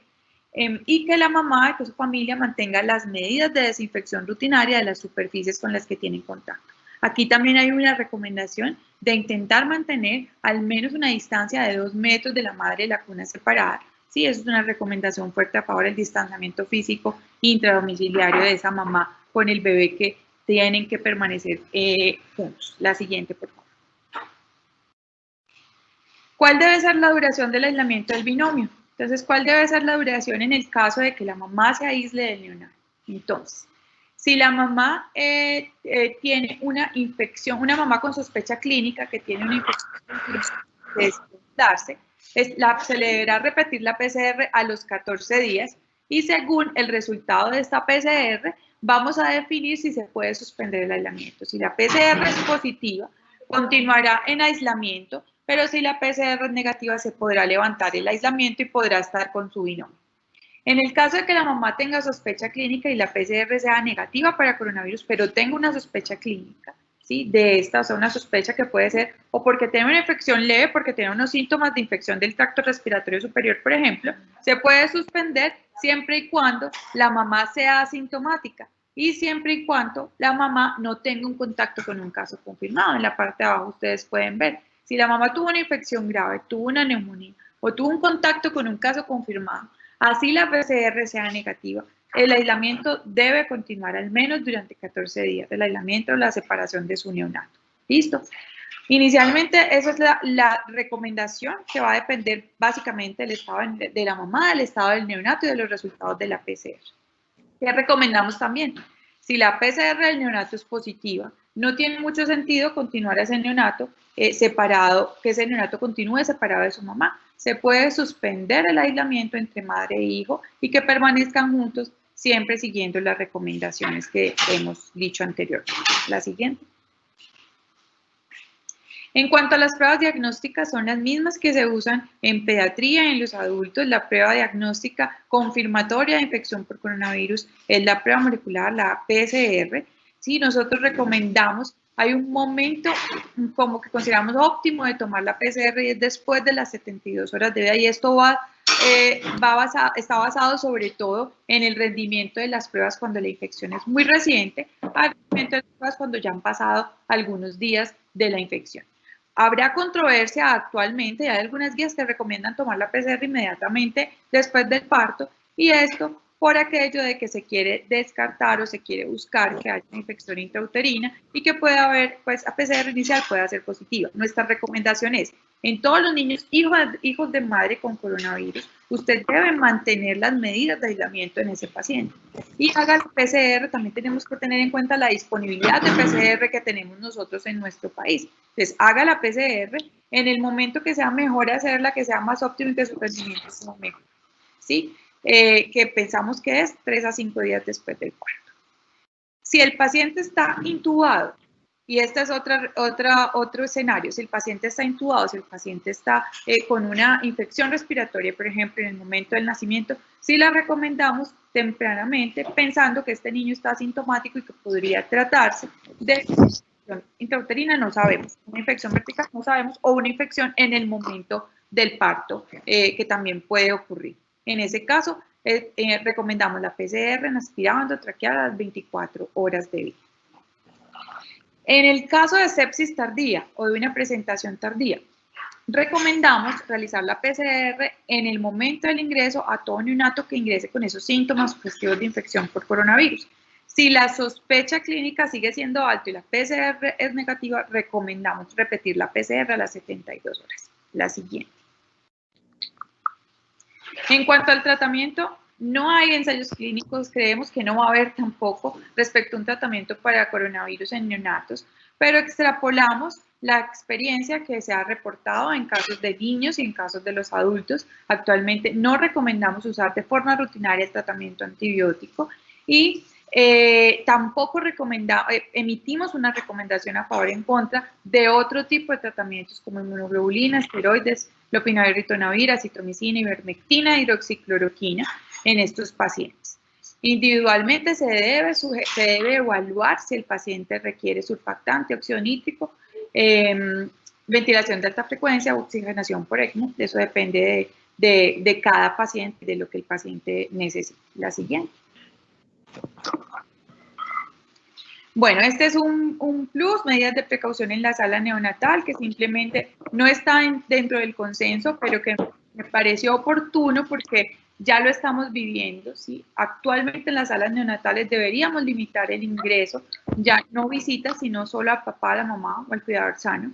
La estrategia de puertas abiertas para toda la familia debe ser interrumpida hasta el término de la pandemia. Estas recomendaciones son basadas en los lineamientos del ministerio que el doctor José Mujica amablemente me suministró en una presentación de ellos. Todo el personal y los acompañantes deben mantener las medidas de precaución por gotas y contacto. También debemos hacer encuesta de síntomas diarias y eso está también recomendado en el paciente en el consenso, porque estas personas vienen de la calle, están en la calle y entran a las unidades neonatales y sabemos el riesgo que significa tener una persona infectada en una unidad neonatal que no cumple las medidas de protección adecuadas. La siguiente. Bueno, aquí hay unas consideraciones adicionales que creo que en esta presentación que Sonia tiene no están, pero sí estaban pues en la última, y son la consideración respecto a hospitalización. Nosotros recomendamos que todos los neonatos, en el consenso aparece la recomendación de a quién hospitalizar. Aparece que todos los neonatos deben ser hospitalizados porque consideramos que es una edad en la cual tienen alto riesgo de complicaciones. Sin embargo, es una recomendación que está bajo revisión. ¿Por qué bajo revisión? Porque consideramos actualmente que es más riesgoso tener un neonato sano o un neonato que tenga una adecuada red de apoyo y que pueda estar en casa con un seguimiento ambulatorio a que tengamos un neonato asintomático con hospitalizar una PCR, mejor dicho, y no hospitalizar un neonato con su condición clínica, la estamos utilizando como grupo. La otra recomendación que estamos revisando como grupo es la referente a la vacunación. Quiero contarles que nosotros nos adherimos a lo que dice la Organización Panamericana de Salud. Inicialmente se había considerado diferir la vacunación en el neonato que fuera hijo de una mamá con infección confirmada. Esas fueron las recomendaciones iniciales de este ente, pero ahora ya no es basado en la PCR de la mamá, sino que están las recomendaciones más bien basadas en el estado clínico del neonato. Si un neonato está asintomático y es hijo de una mamá confirmada o con sospecha, puede vacunarse. Estas son las recomendaciones actuales de OPS. O si un neonato está sintomático, pues en ese neonato sí se difiere, excepto si es hijo de una mamá con hepatitis B en el cual el beneficio supera el riesgo y debemos vacunar en las primeras 24 horas para hepatitis B. En cuanto a la lactancia materna, también decimos sí a la lactancia. Si no es al pecho materno, también la recomendamos, así sea por extracción, y hay que educar muy bien a las mamás en esto, considerando los beneficios de la lactancia. Muchas gracias.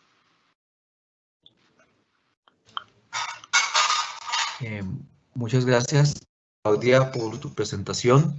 Excelente. Hay varias que al final desarrollaremos. Muchas gracias por la presentación.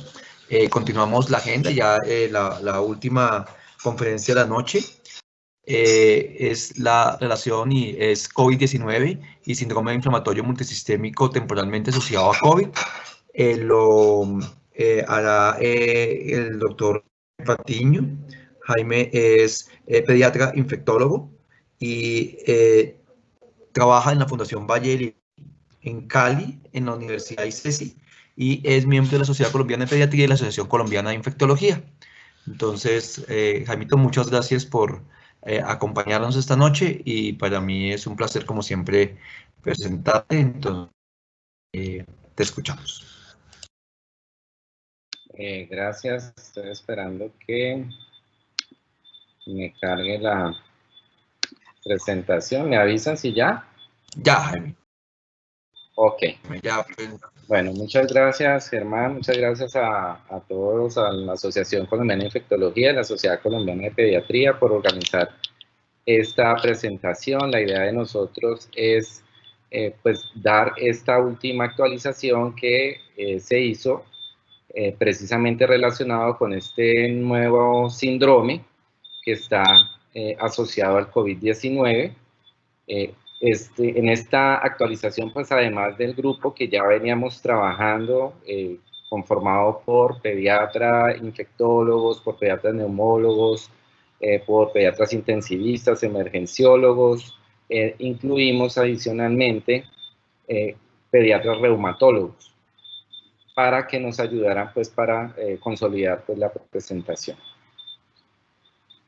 Básicamente todo esto empezó pues a finales de abril y a principios de mayo de este año, cuando en Europa, especialmente en Italia, en Gran Bretaña, en Francia y en Estados Unidos posteriormente, aparecieron las primeras alertas pues a la comunidad médica acerca de la mayor frecuencia de signos y síntomas en población pediátrica que tenían algunas características similares a la enfermedad de Kawasaki y al síndrome de choque tóxico.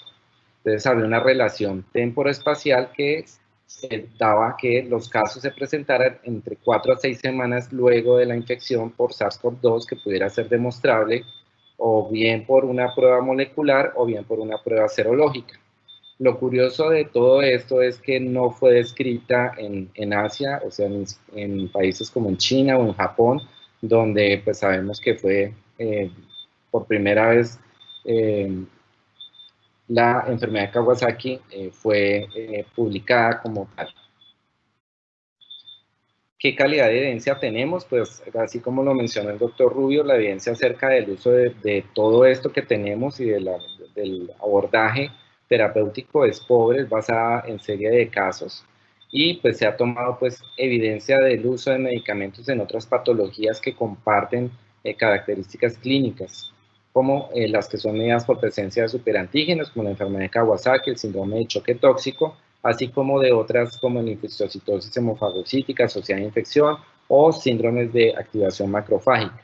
No hay ningún estudio, experimento clínico aleatorizado, por lo cual no hay un tratamiento contra el cual comparar, por lo cual ustedes van a ver que pues, las recomendaciones en general son de débil calidad. La bibliografía que ha aparecido en estos últimos 3 meses, o finales de abril, mayo, junio, ha sido variada. Ya para la fecha más o menos hay 56, 57 publicaciones. De lo que extrajimos nosotros para la presentación del consenso fue básicamente de las series de casos más grandes que habían sido publicadas, bien sea en Italia, bien sea en Francia, bien sea en Estados Unidos y bien sea en el Reino Unido. Por último, hay un documento que sacó el Colegio Americano de Reumatología que trata de establecer como las pautas en cuanto al manejo de este tipo de patología que pues las vamos a revisar y de las cuales también vamos a comentar lo que finalmente quedó en nuestro consenso. Entonces, así como a manera de que podamos entender qué fue lo que pasó, en esta gráfica aquí vemos la incidencia de la enfermedad de Kawasaki en el periodo de estudio y en los últimos 5 años. Esto fue en un hospital en Italia y vemos acá el número de casos no severos en azul y severos en rojo de enfermedad de Kawasaki. Ustedes ven que la frecuencia pues era muy bajita, pero lo que ocurrió a partir de este año 2020 fue que hubo un aumento significativo de casos y vemos acá, comparado con el número de casos, ustedes ven acá las barras del número de casos día a día y acá van a ver diferentes fechas que corresponden a los diferentes momentos en que se diagnosticó cada uno de los 10 casos que están acá publicados. Entonces ustedes ven que coincide bien con el pico de la infección respiratoria en niños o bien ya cuando el pico ha disminuido. Entonces aquí vemos en esta publicación del CDC europeo como en diferentes países de Europa, aquí está por orden alfabético, no por orden cronológico, pero ustedes ven que en diferentes países de Europa y de área de influencia de la Comunidad Económica Europea y de Estados Unidos, en Canadá, en Francia, en Alemania y en Grecia, ustedes ven cómo a finales de abril y principios de mayo aparecen los diferentes casos publicados, algunas series más grandes. Curiosamente, las edades que aparecen son mayores que lo que usualmente nosotros conocemos como lo que se ve en enfermedad de Kawasaki, en lo que hay un estado de infección positivo para el COVID-19, ya sea por demostración de PCR o por serología, y algunas otras patologías asociadas, otros patógenos que pueden estar o no presentes, y básicamente los síntomas que son, básicamente son de estados de hiperinflamación, que en algunos casos se consideran como cuadros de enfermedad de Kawasaki atípica, y que básicamente originaron alertas epidemiológicas a la comunidad médica.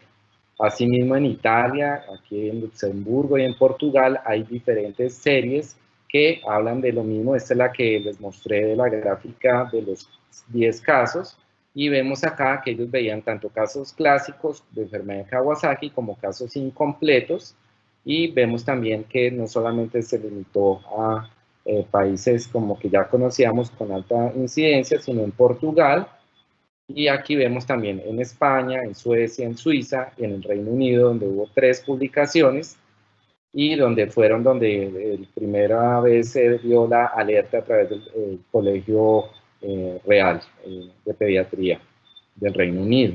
Entonces aquí vemos también que pueden en algunas ocasiones haber otras coinfecciones virales o bacterianas, y también llamaba mucho la atención el compromiso miocárdico, el compromiso gastrointestinal, el compromiso cutáneo, como lo conocemos en enfermedad de Kawasaki. En Estados Unidos también, el primer caso que se reportó el 7 de abril, un paciente de 6 meses de edad apenas, que tenía un cuadro pues típico de enfermedad de Kawasaki. En ese momento ellos no les asociaron como una enfermedad diferente, consideraron que fuera una enfermedad de Kawasaki, pero ya para el 10 de mayo en Nueva York, ya 85 casos, los cuales fueron positivos, bien sea, ya habíamos dicho, para COVID-19 por pruebas moleculares o pruebas serológicas. La fatalidad realmente baja en comparación pues con otras patologías o como lo que uno ve pues de la enfermedad por COVID-19 en adultos. Entonces, pues tratando de averiguar cuáles son las diferencias en la respuesta inmune en niños y en adultos, pues estas infecciones, las que se han descrito previamente por otros coronavirus, el SARS-CoV, el MERS y el SARS-CoV-2, en general son más leves en niños que en adultos. Se considera que puede tener algo que ver los niveles pediátricos de interleuquina 6, que son más bajos en niños que en adultos, o que los linfocitos T son más altos en niños que en adultos, y pueda que esta respuesta inmune frente al virus no solamente incluya la inmunidad mediada por anticuerpos, sino obviamente la inmunidad celular. Aún no se conocen si hay posibilidad de reinfección y si la protección por anticuerpos sea duradera. Aparentemente lo que se conoce de otros coronavirus pudiera llegar a ser tan duradera como 2 a 3 años. Y lo que ocurre, o lo que sabemos que ocurre en la enfermedad de Kawasaki, probablemente también en este síndrome, es que hay una disregulación del sistema inmune a agentes infecciosos, y que probablemente hayan algunos aspectos genéticos propios de cada individuo que hace que la proporción de pacientes pues realmente no sea significativa. Entonces, frente a los signos y síntomas, lo que hemos mencionado, que los síntomas predominantes son fiebre, diarrea, vómito, dolor abdominal, compromiso cardíaco, además de manifestaciones cutáneas, choque cardiogénico, más descrito, más frecuente que lo que se da en enfermedad de Kawasaki y con una baja letalidad. Y aquí vemos las diferentes manifestaciones clínicas que se han dado: fiebre prácticamente en todos los casos, más del 90%, compromiso de hipotensión o choque que puede variar dependiendo de la serie que está publicada, compromiso gastrointestinal dado por dolor abdominal, diarrea, compromiso de conjuntivas en un porcentaje de 1/3 a casi toda la totalidad, con cambios en membranas mucosas, rash, y adicionalmente puede haber infuria renal y puede haber necesidad importante de soporte inotrópico, y aunque hay miocarditis, no necesariamente hay una gran o mayor proporción de aneurismas coronarios, pero sí es significativo que haya también miocarditis y o pericarditis. Si nosotros comparamos lo que pasó antes de la aparición de este síndrome versus lo que apareció después, este es un estudio que fue descrito en Francia. Aquí vemos la mediana de edad, era lo que llamaba primero que todo la atención, era mucho mayor la mediana de edad para los pacientes de este nuevo síndrome, 10 años versus 2. Otro punto significativo en cuanto a las diferencias bioquímicas era la PCR mucho más elevada, el conteo de plaquetas bajo en comparación con lo que nos conocemos de Kawasaki, la linfocitopenia, la hiponatremia, las anormalidades en el ecocardiograma, que pueden estar asociadas o bien a miocarditis o bien sea a pericarditis, la resistencia a las dosis únicas de inmunoglobulina, y en este caso pues hablaban también de la origen étnico y llamaba la atención que los afrocaribeños para el lado europeo y en el caso de Estados Unidos también, además de la población afro, la población hispana llamaba la atención que fuera más comúnmente afectada. Acá en este gráfico lo que vemos que está en rojo es lo que es más frecuente en este nuevo síndrome en comparación con lo que se conoce de Kawasaki, pericarditis, miocarditis, los síntomas gastrointestinales que son muy frecuentes, y aquí vemos pues que las manifestaciones que hay en otros órganos como en pulmones son comunes a lo que uno ve en el COVID, lo típico de la conjuntivitis no supurativa, el exantema que puede ser polimorfo, el compromiso de los labios, puede haber compromiso también de inflamación testicular, que puede ser parte de este nuevo síndrome. Entonces, los síntomas en general son similares a lo que una enfermedad de Kawasaki atípica y al síndrome de choque tóxico.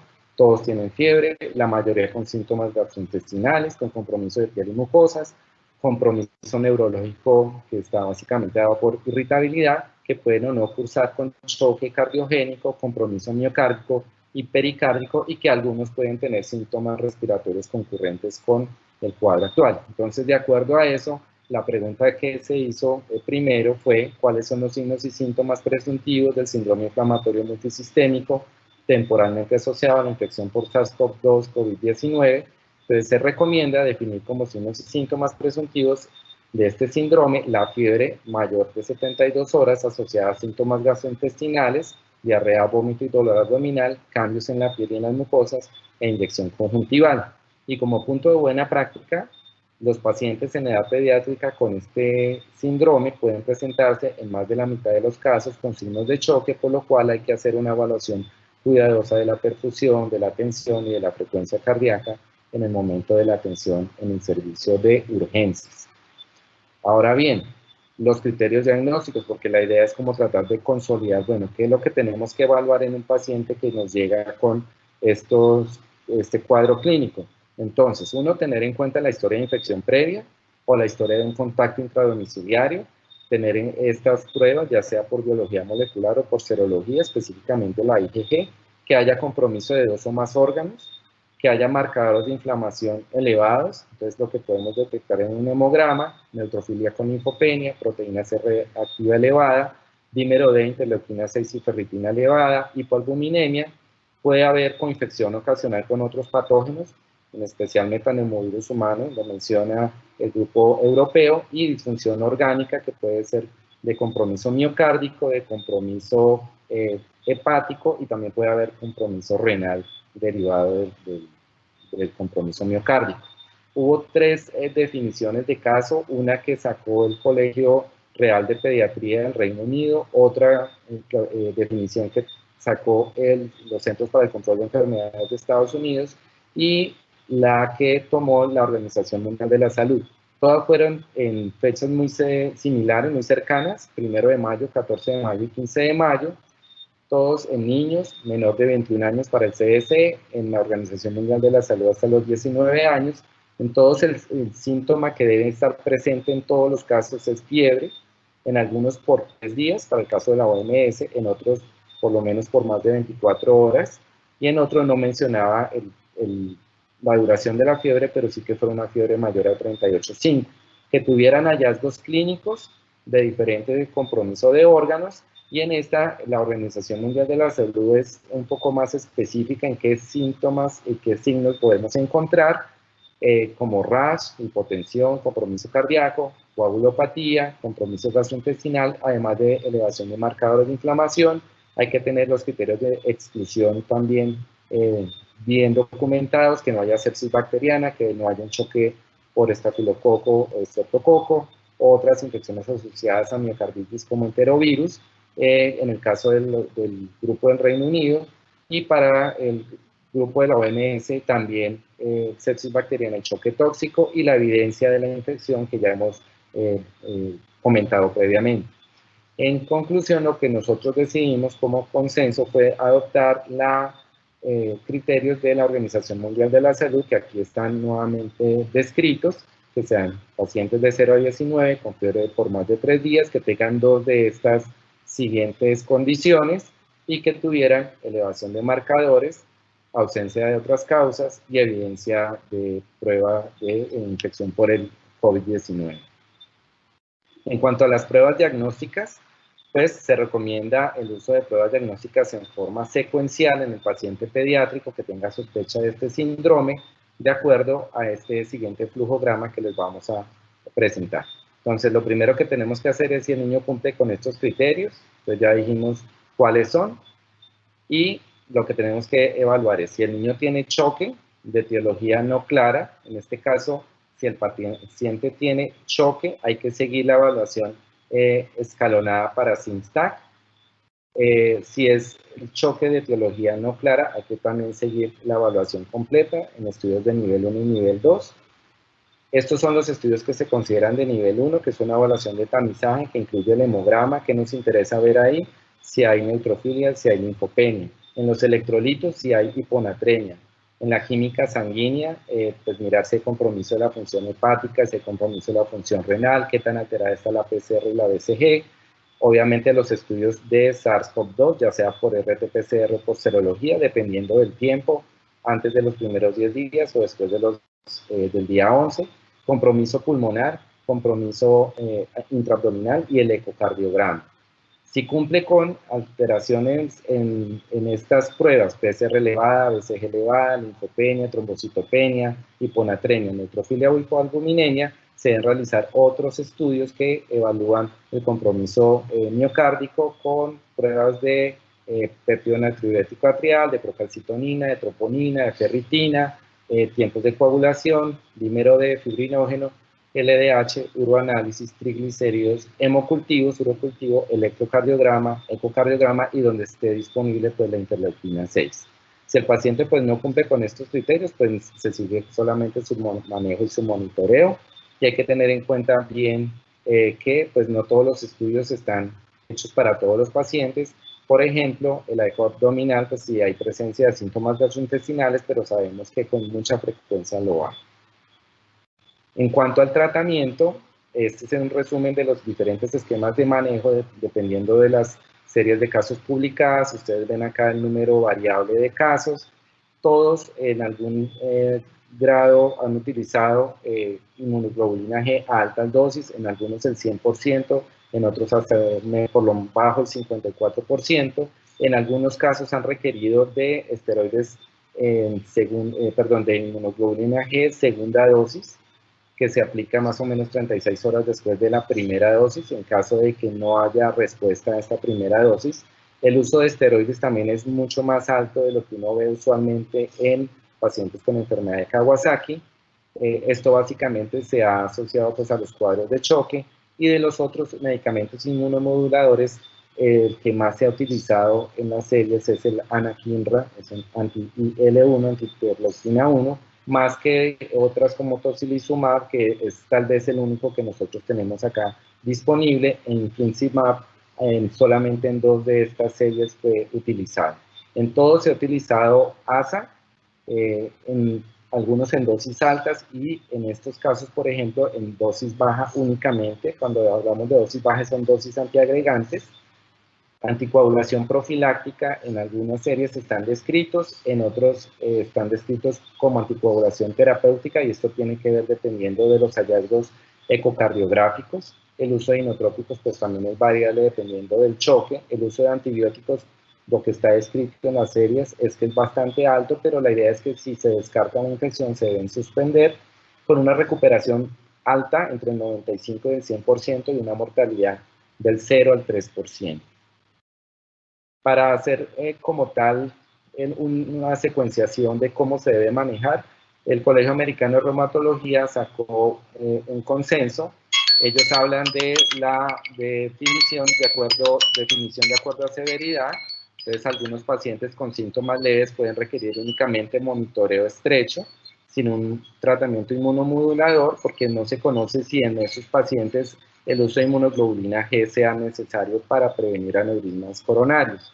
Y se debe utilizar una progresión gradual de las terapias inmunomoduladoras para tratar este síndrome, ya sea con inmunoglobulinas o con glucocorticoides, que son los medicamentos que se consideran de primer nivel. Dosis altas, que pueden ser considerados, obviamente vigilando la función cardíaca, glucocorticoides a dosis baja moderada que pueden ser también considerados, o a dosis altas, también en casos específicos como los pacientes que están en choque o que requieren usos de inotrópicos y o vasopresores múltiples o en altas dosis. De los otros inmunomoduladores, ellos proponen el uso de anakinra como considerado para el tratamiento del síndrome que es refractario a inmunoglobulinas glucocorticoides, o en pacientes que tengan contraindicación a estos anteriores medicamentos, también haciendo pruebas seriadas de evaluación cardíaca. Por otro lado, en cuanto a la terapia anticoagulación antiplaquetaria, se debe usar una dosis baja de aspirina. Ellos no hablan de las dosis altas que usualmente se recomiendan en Kawasaki, y ponen unos puntos en los cuales no se puede usar. No se puede usar si el paciente tiene trombocitopenia. Se debe continuar hasta la normalización del recuento de plaquetas o hasta que haya confirmación de que las coronarias están normales. También se recomienda para los pacientes que tienen aneurismas de las arterias coronarias con un Z-score entre 2.5 y 10, y aquellos que tienen más de 10, además de las dosis bajas de aspirina, recomienda anticoagulación terapéutica con enoxaparina o con warfarina. También esta misma anticoagulación terapéutica se recomienda en casos en que haya fracción de eyección por debajo del 35% o que haya trombosis documentada hasta al menos 2 semanas después del alta. Y también hay otras indicaciones de uso prolongado de enoxaparina, como en aneurisma de arteria coronaria, en trombosis documentada o en disfunción ventricular izquierda. Pues para los pacientes que no cumplan con estos criterios, pues se debe adaptar el uso de estos medicamentos antiplaquetarios anticoagulantes de acuerdo al riesgo de trombosis de cada paciente. Y de acuerdo a todo lo anterior, lo que nosotros decidimos en el consenso fue dejar como sugerencia el uso de inmunoglobulina G a dosis de 2 gramos por kilo a todos los pacientes que cumplan con estos criterios diagnósticos de acuerdo a la OMS. Sugerimos también aplicar una segunda dosis en caso de no respuesta a las 36 horas, con o sin esteroide a dosis baja. Se sugiere, además del uso de IgG, la administración de pulso de metilprednisolona a 30 miligramos kilo día por 3 días en caso de choque. Y se recomienda el uso de aspirina en dosis antiinflamatorias más bajas de lo que se menciona para Kawasaki, de 30 a 50 miligramos kilo día, hasta el control de la fiebre, en caso de que no haya trombocitopenia, que no haya sangrado gastrointestinal, que no haya alteración de las pruebas de función hepática, asma no controlada, intolerancia a la vía oral o infección por el virus de influenza A o B, porque sabemos de la posible reacción de Reye que puede haber. Se recomienda el uso de aspirina, dosis antiagregante, cuando ya la fiebre esté controlada, en casos de trombocitosis o en caso de dilatación de las arterias coronarias. Y como puntos de buena práctica, al terminar los cursos de esteroides, se sugiere dejar dosis bajas, que se irá disminuyendo en el lapso de 2 a 3 semanas. El uso de esteroides debe ir precedido de administración de manejo antiparasitario, y el uso de otros medicamentos inmunomoduladores como tocilizumab, que es el que tenemos disponible en nuestro país, se debe hacer previa evaluación de un grupo, de una junta interdisciplinaria citada para tal fin, y únicamente en casos en que haya falla al manejo con la inmunoglobulina y con los ciclos de esteroides. Entonces, en resumen, este sería como el manejo inmunomodulador. Si cumple los criterios, evalúe si tiene choque o no choque. Si tiene choque, considere administrar IgG altas dosis y pulso de esteroides. Si no tiene choque, solamente IgG altas dosis. Y si hay un fracaso ante la primera dosis de IgG, considere una segunda dosis. En este caso, si no hay choque, considere también segunda dosis, más o menos, con esteroides a dosis bajas. Y en caso de que haya fracaso a 2 dosis de IgG y pulso de esteroide, considere el uso del tocilizumab conjuntamente.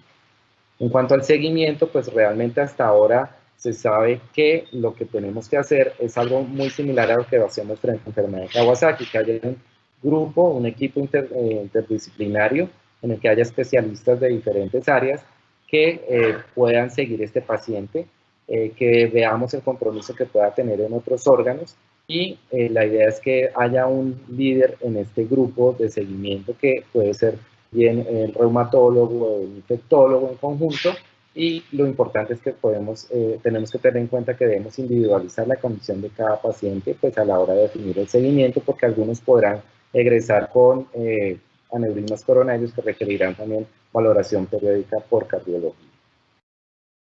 Bueno, eso es todo. Muchas gracias por su atención. Muchas gracias, Jaime. Muchas gracias a todos los conferencistas. Vamos a resolver, a hacer algunas inquietudes que se han planteado en el chat. Hay múltiples inquietudes. Trataremos de dar respuestas a las inquietudes más frecuentes que han planteado nuestros asistentes. La primera pregunta es para la doctora Edith, que preguntan ¿qué pensamos de ese escenario? De una mujer con un embarazo de 8 semanas y un diagnóstico de COVID-PCR pero asintomática, si hay alguna conducta especial y si hay riesgo para el feto. Y esta pregunta se conecta precisamente con una pregunta que nos hacían de qué opinaban los profesores de ginecología en relación a la interrupción voluntaria del embarazo en pacientes críticamente, o sea, son los escenarios, la sintomática, pero también en una paciente críticamente enferma de COVID en el primer trimestre. Bueno, con respecto al caso clínico, se considera, no se han encontrado por ahora, hasta el momento, defectos en el feto, ninguna alteración fetal específica, y en el primero y segundo trimestre hay pocos datos todavía, pocos estudios, porque muchos de esos niños todavía no han nacido. Sin embargo, no se han encontrado defectos de malformaciones ni nada de estas cosas. Entonces, en un caso, una paciente que tenga COVID en los primero o segundo trimestre del embarazo, no hay que hacer nada especial, y más si la paciente está sintomática. Si presenta síntomas, pues se manejará tal como cualquier paciente adulto, pero no está indicada la interrupción voluntaria del embarazo, dado que no hay estas alteraciones. Tampoco se han encontrado otras alteraciones, pero se recomienda pues hacer las ecografías de la semana 11 a 14 y la ecografía de la semana 18 a 24, buscando valorar pues el crecimiento amniótico, el Doppler fetoplacentario, pero simplemente. Muchas gracias, doctora. Hay una pregunta que hacen también aquí en relación al momento del parto y preguntan que si es conveniente tomar muestra de líquido amniótico a las gestantes con COVID y si es conveniente también enviar la placenta a patología de estas gestantes, doctor Rubio. Bien, estas pruebas se están haciendo básicamente en entornos de investigación. La pregunta, yo la respondería que sí. Si tengo una paciente COVID positiva y es una enfermedad que me va a dar manifestaciones de trombosis y me puede aclarar el cultivo de líquido amniótico, el PCR líquido amniótico para aclarar el manejo en pediatría, sin duda yo sí lo recomendaría. El tema es si me llegan las siguientes 72 horas o no me llegan las siguientes 72 horas que me pueda modificar el manejo. Entonces, si tenemos disponibilidad para hacerlas, yo sí tomaría de manera sistemática las muestras. La otra pregunta que hacen es en relación al control de las pruebas con lo que se ha planteado en esta versión del consenso. Preguntan cómo sería el criterio de curación, digamos, de una mamá en relación al recién nacido para poder levantar el aislamiento. Si es indispensable la prueba de control o si se pudiera aplicar el criterio de los 10 días desde el inicio de los síntomas como en las otras población. La doctora Claudia. Bueno, no, nosotros para la población adulta nos adherimos a las recomendaciones del Consenso General y son aquellas en las cuales definitivamente, también teniendo en cuenta la disponibilidad de las pruebas que tenemos en el país y lo que ha mostrado ya, lo que sabemos ya del virus, que después de 10 a 14 días de estar la persona infectada, lo que se detectan son partículas virales que no transmiten la infección, podríamos considerar levantar el aislamiento sin necesidad de hacer una PCR de control.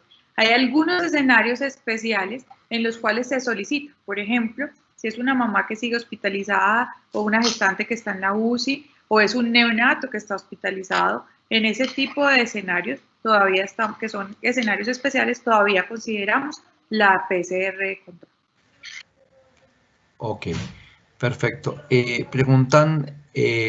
Jaime, preguntan si en pediatría, digamos, la mascarilla quirúrgica está contraindicada para los niños pequeños y los niños de 3 años. ¿Cuáles serían las recomendaciones, digamos, de prevención de la infección en los lactantes y en los niños más pequeñitos? Es una pregunta que hicieron varias veces, varios panelistas, varias personas del público. Pues, digamos que no es que haya una contraindicación del uso de la mascarilla, lo que pasa es que los niños en general no se la dejan puesta, ¿sí? Pero la idea es que en lo posible que la use y pues si definitivamente no la usa, todos los demás tienen que usarla y sobre todo el lavado de las manos, la higiene de manos es súper importante pues para limitar, ¿sí? No sé si alguno de mis colegas ahí tiene algún otro comentario al respecto. No, yo estoy de acuerdo contigo. Yo creo que lo más importante ahí es mantener el distanciamiento físico y la higiene de manos. Recuerden que las medidas más importantes son esas tres: higiene de manos, distanciamiento físico y el uso de la mascarilla quirúrgica. Probablemente en los niños chiquitos es difícil y puede ser complejo, entonces tocaría optimizar las otras dos, que es el distanciamiento físico y el uso de la higiene de manos. Estamos de acuerdo contigo. Para el doctor Rubio preguntan, en relación a la tromboprofilaxis en el puerperio, ¿en qué casos se recomendaría tromboprofilaxis en el puerperio a las gestantes? Ya abro el micrófono. Bien, entonces, como les decía, el Colegio Real de Obstetricia es el más enfático en decir que toda gestante que salga, ya sea sometida por parto vaginal o cesárea y que haya tenido infección confirmada, debe recibir tromboprofilaxis por al menos 10 días después del egreso. La Asociación Americana de Medicina Materno-Fetal solamente recomienda la tromboprofilaxis durante el tiempo de estancia hospitalaria, pero la restringe pues a las mujeres que salgan después del evento agudo, continúen embarazadas. Entonces, si por el contrario, si el caso es que una mujer tiene luego una valoración de riesgo de trombosis, persistencia de factores de riesgo como obesidad mórbida, como trombofilias, pues debe recibir anticoagulación plena durante el tiempo que está establecido, o mínimo la tromboprofilaxis por 10 días, que es lo que se establece básicamente posparto en aquellos pacientes atendidas por cesárea, que tienen preeclampsia, que tengan obesidad mórbida o que tengan parto instrumentado. Muchas gracias, doctor. En relación al tratamiento del Simstack, nos preguntan, Jaime, ¿cuál corticoide o cuál sería el esquema de corticoides adecuado para estos pacientes con el esquema con que tengan Simstack? Pues entonces ahí lo que tenemos que evaluar es uno, ¿tiene choque o no tiene choque? Si tiene choque, el esquema recomendado es con metilprednisolona a dosis de 30 miligramos por kilo por día durante 3 días. Eso es lo que hemos dejado nosotros como dentro de lo que se sugiere, más que se recomienda, se sugiere el uso de metilprednisolona, y ya les comenté por qué, por la calidad de evidencia que tenemos que es baja. Si el paciente no tiene choque y ha fallado a la primera dosis de inmunoglobulina G a 2 gramos por kilo, una opción es colocarle la segunda dosis de inmunoglobulina G con o sin esteroide, en este caso a dosis baja, que puede ser con prednisolona a 1 a 2 miligramos por kilo por día. El tiempo del esteroide, el tiempo del esteroide puede extenderse de 2 a 3 semanas, dependiendo de cómo vaya la evolución. Sí, aquí hacen una pregunta muy interesante acerca del rendimiento del aspirado nasofaríngeo en los recién nacidos. versus las muestras de hisopado nasofaringeo. ¿Qué opinión puedes, Claudia, comentar al respecto del rendimiento de las pruebas? Y esta pregunta va conexa con otra que dicen, digamos, acerca del momento óptimo de tomar la PCR del recién nacido, especialmente la propuesta de la PCR entre el tercer y el quinto día. ¿Cómo operativamente estaría esto para que las personas lo puedan hacer? Bueno, entonces en realidad respecto al rendimiento hay unas recomendaciones de cómo tomar la prueba. Sí, lo importante es saber cómo tomarla para no sacrificar el rendimiento de la RT-PCR. Uno siempre va a ser mejor una muestra directa de secreciones respiratorias si uno quisiera aislar el virus, ¿cierto? En los pacientes. Aquí hay unas recomendaciones respecto a la posibilidad de contacto mayor si se llega a hacer si se toma una muestra aspirado como tal, pero yo quiero contarles que estamos entrenados, ¿sí? Por ejemplo, aquí en Medellín hace mucho rato estaban entrenados en tomar la muestra por aspirado, incluso cuando se hace vigilancia de infección respiratoria aguda en niños. Entonces puede ser tomada pues tal como están las recomendaciones del consenso. En cuanto a la prueba a los 3 días de vida, lastimosamente, esto es una recomendación de consenso. Nosotros recomendamos que sea después de las 72 horas de vida, pero lastimosamente sabemos que la situación en nuestro país es que algunas aseguradoras lo van a hacer y otras no. Entonces allí, ¿cuál es mi recomendación? Eso depende de dónde esté, eso depende de qué aseguradora tiene el paciente y depende de sus protocolos. Si usted tiene un paciente que tiene una aseguradora que usted sabe que es hasta difícil que haga un seguimiento ambulatorio de ese neonato, ¿sí? No recomendamos que el neonato se quede hospitalizado esperando la realización de una PCR. Es mayor el riesgo de hospitalización de ese neonato y las complicaciones que puede tener durante una hospitalización. En ese sentido, adelante la PCR si es necesario para que siga con sus protocolos institucionales y tenga la PCR del neonato, ¿sí? No es el momento ideal, pero sabemos que tenemos que hacer algunos cambios, algunas modificaciones frente a cada paciente y su asegurado. Nos preguntan acerca de los trabajadores de la salud que están en gestación, si tienen un riesgo mayor de que padezcan el COVID o alguna complicación relacionada con el COVID, y cuál sería la recomendación desde ginecología acerca de las trabajadoras de la salud, enfermeras, médicos, gestantes. No sé si Edith quieres contestarla. Digamos que en el lineamiento de gestantes que se elaboró para el Ministerio de Salud, el que salió el 30 de junio, se recomienda que todas las gestantes trabajadoras en los hospitales y sitios de atención se les reubique laboralmente para que no estén expuestas a la infección. En el chat puse el vínculo de lineamiento, donde específicamente hay una capite que habla de tratar de reubicar a estas mujeres lejos de las áreas de atención, en teleconsulta, donde estén menos expuestas. Perfecto, doctores, muchas gracias. Pues hay muchas inquietudes. Es muy importante que también invitar a las personas a que puedan revisar el consenso. En el consenso están las recomendaciones, en extenso con las diferentes referencias bibliográficas en la cual se ha basado la evidencia para poder hacer estas recomendaciones. También revisar los documentos de los lineamientos del Ministerio de Salud. Allí también podemos encontrar, tenemos algunas de las respuestas. Hemos presentado las preguntas más recurrentes y quizás que mayor controversia presentan, pero seguimos en este proceso de actualizar el consenso, de revisar la evidencia, y probablemente seguiremos encontrándonos en muchos webinars.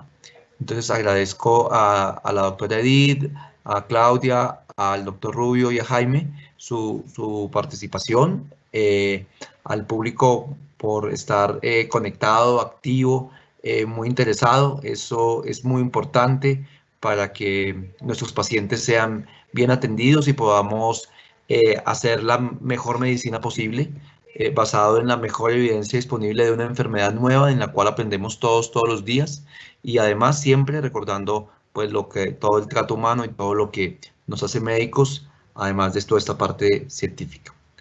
Muchas gracias a todos. Una feliz noche. Gracias. Bueno, muchas gracias a todos.